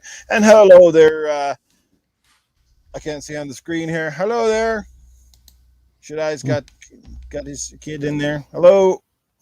Good to see some family on the screen and all that stuff. So let everybody get out of here. Coolcat Terri, I know things have been certainly up in the air with you, everything because of the move or the renovation. So as we can tell by your background, obviously, we hope that you're able to work through that soon and get back to your normal, regular streaming schedules and all that stuff. But let people know where at least they can, send you a message and find out how you're doing, all that good stuff while you're trying to get life back on track. All right, you can go ahead and catch me on Twitter. That's Coolcat_Terri. I check it pretty regularly, so you can go ahead and you can catch me there, follow me there, see all the things indie related there. I also have my own personal podcast that I do called Just a Glimpse. You can search for that on Spotify, Apple, Google, Amazon, all of the places. So you can go ahead and check that out. And that's a pretty wide spectrum between gaming and movies and anything that kind of just has me going into a rant. So you go ahead and you can check that out. All right, getting over to Cerebral Paul, who was just also highlighted as our Xbox ambassador.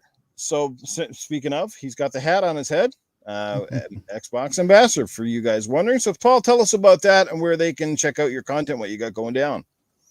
You can find me on Twitter at Cerebral Paul 1. You can find me on Twitch and YouTube at Cerebral Paul.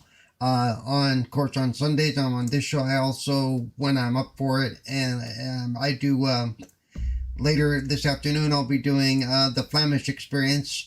On Tuesdays, I do Retro Renegades, which is a lot different. Retro Renegades is like the lead-in for Gaming After Dark. We get just as bad, if not worse, than Newf and the guys. A lot of times worse, and a lot of times I'm the start of the worse. Okay, so yeah, I've caught some parts on that show, and you go, oh, yeah, they're definitely into the Gaming After Dark territory there. That's where I really let my mind go, and people are afraid. They're very afraid.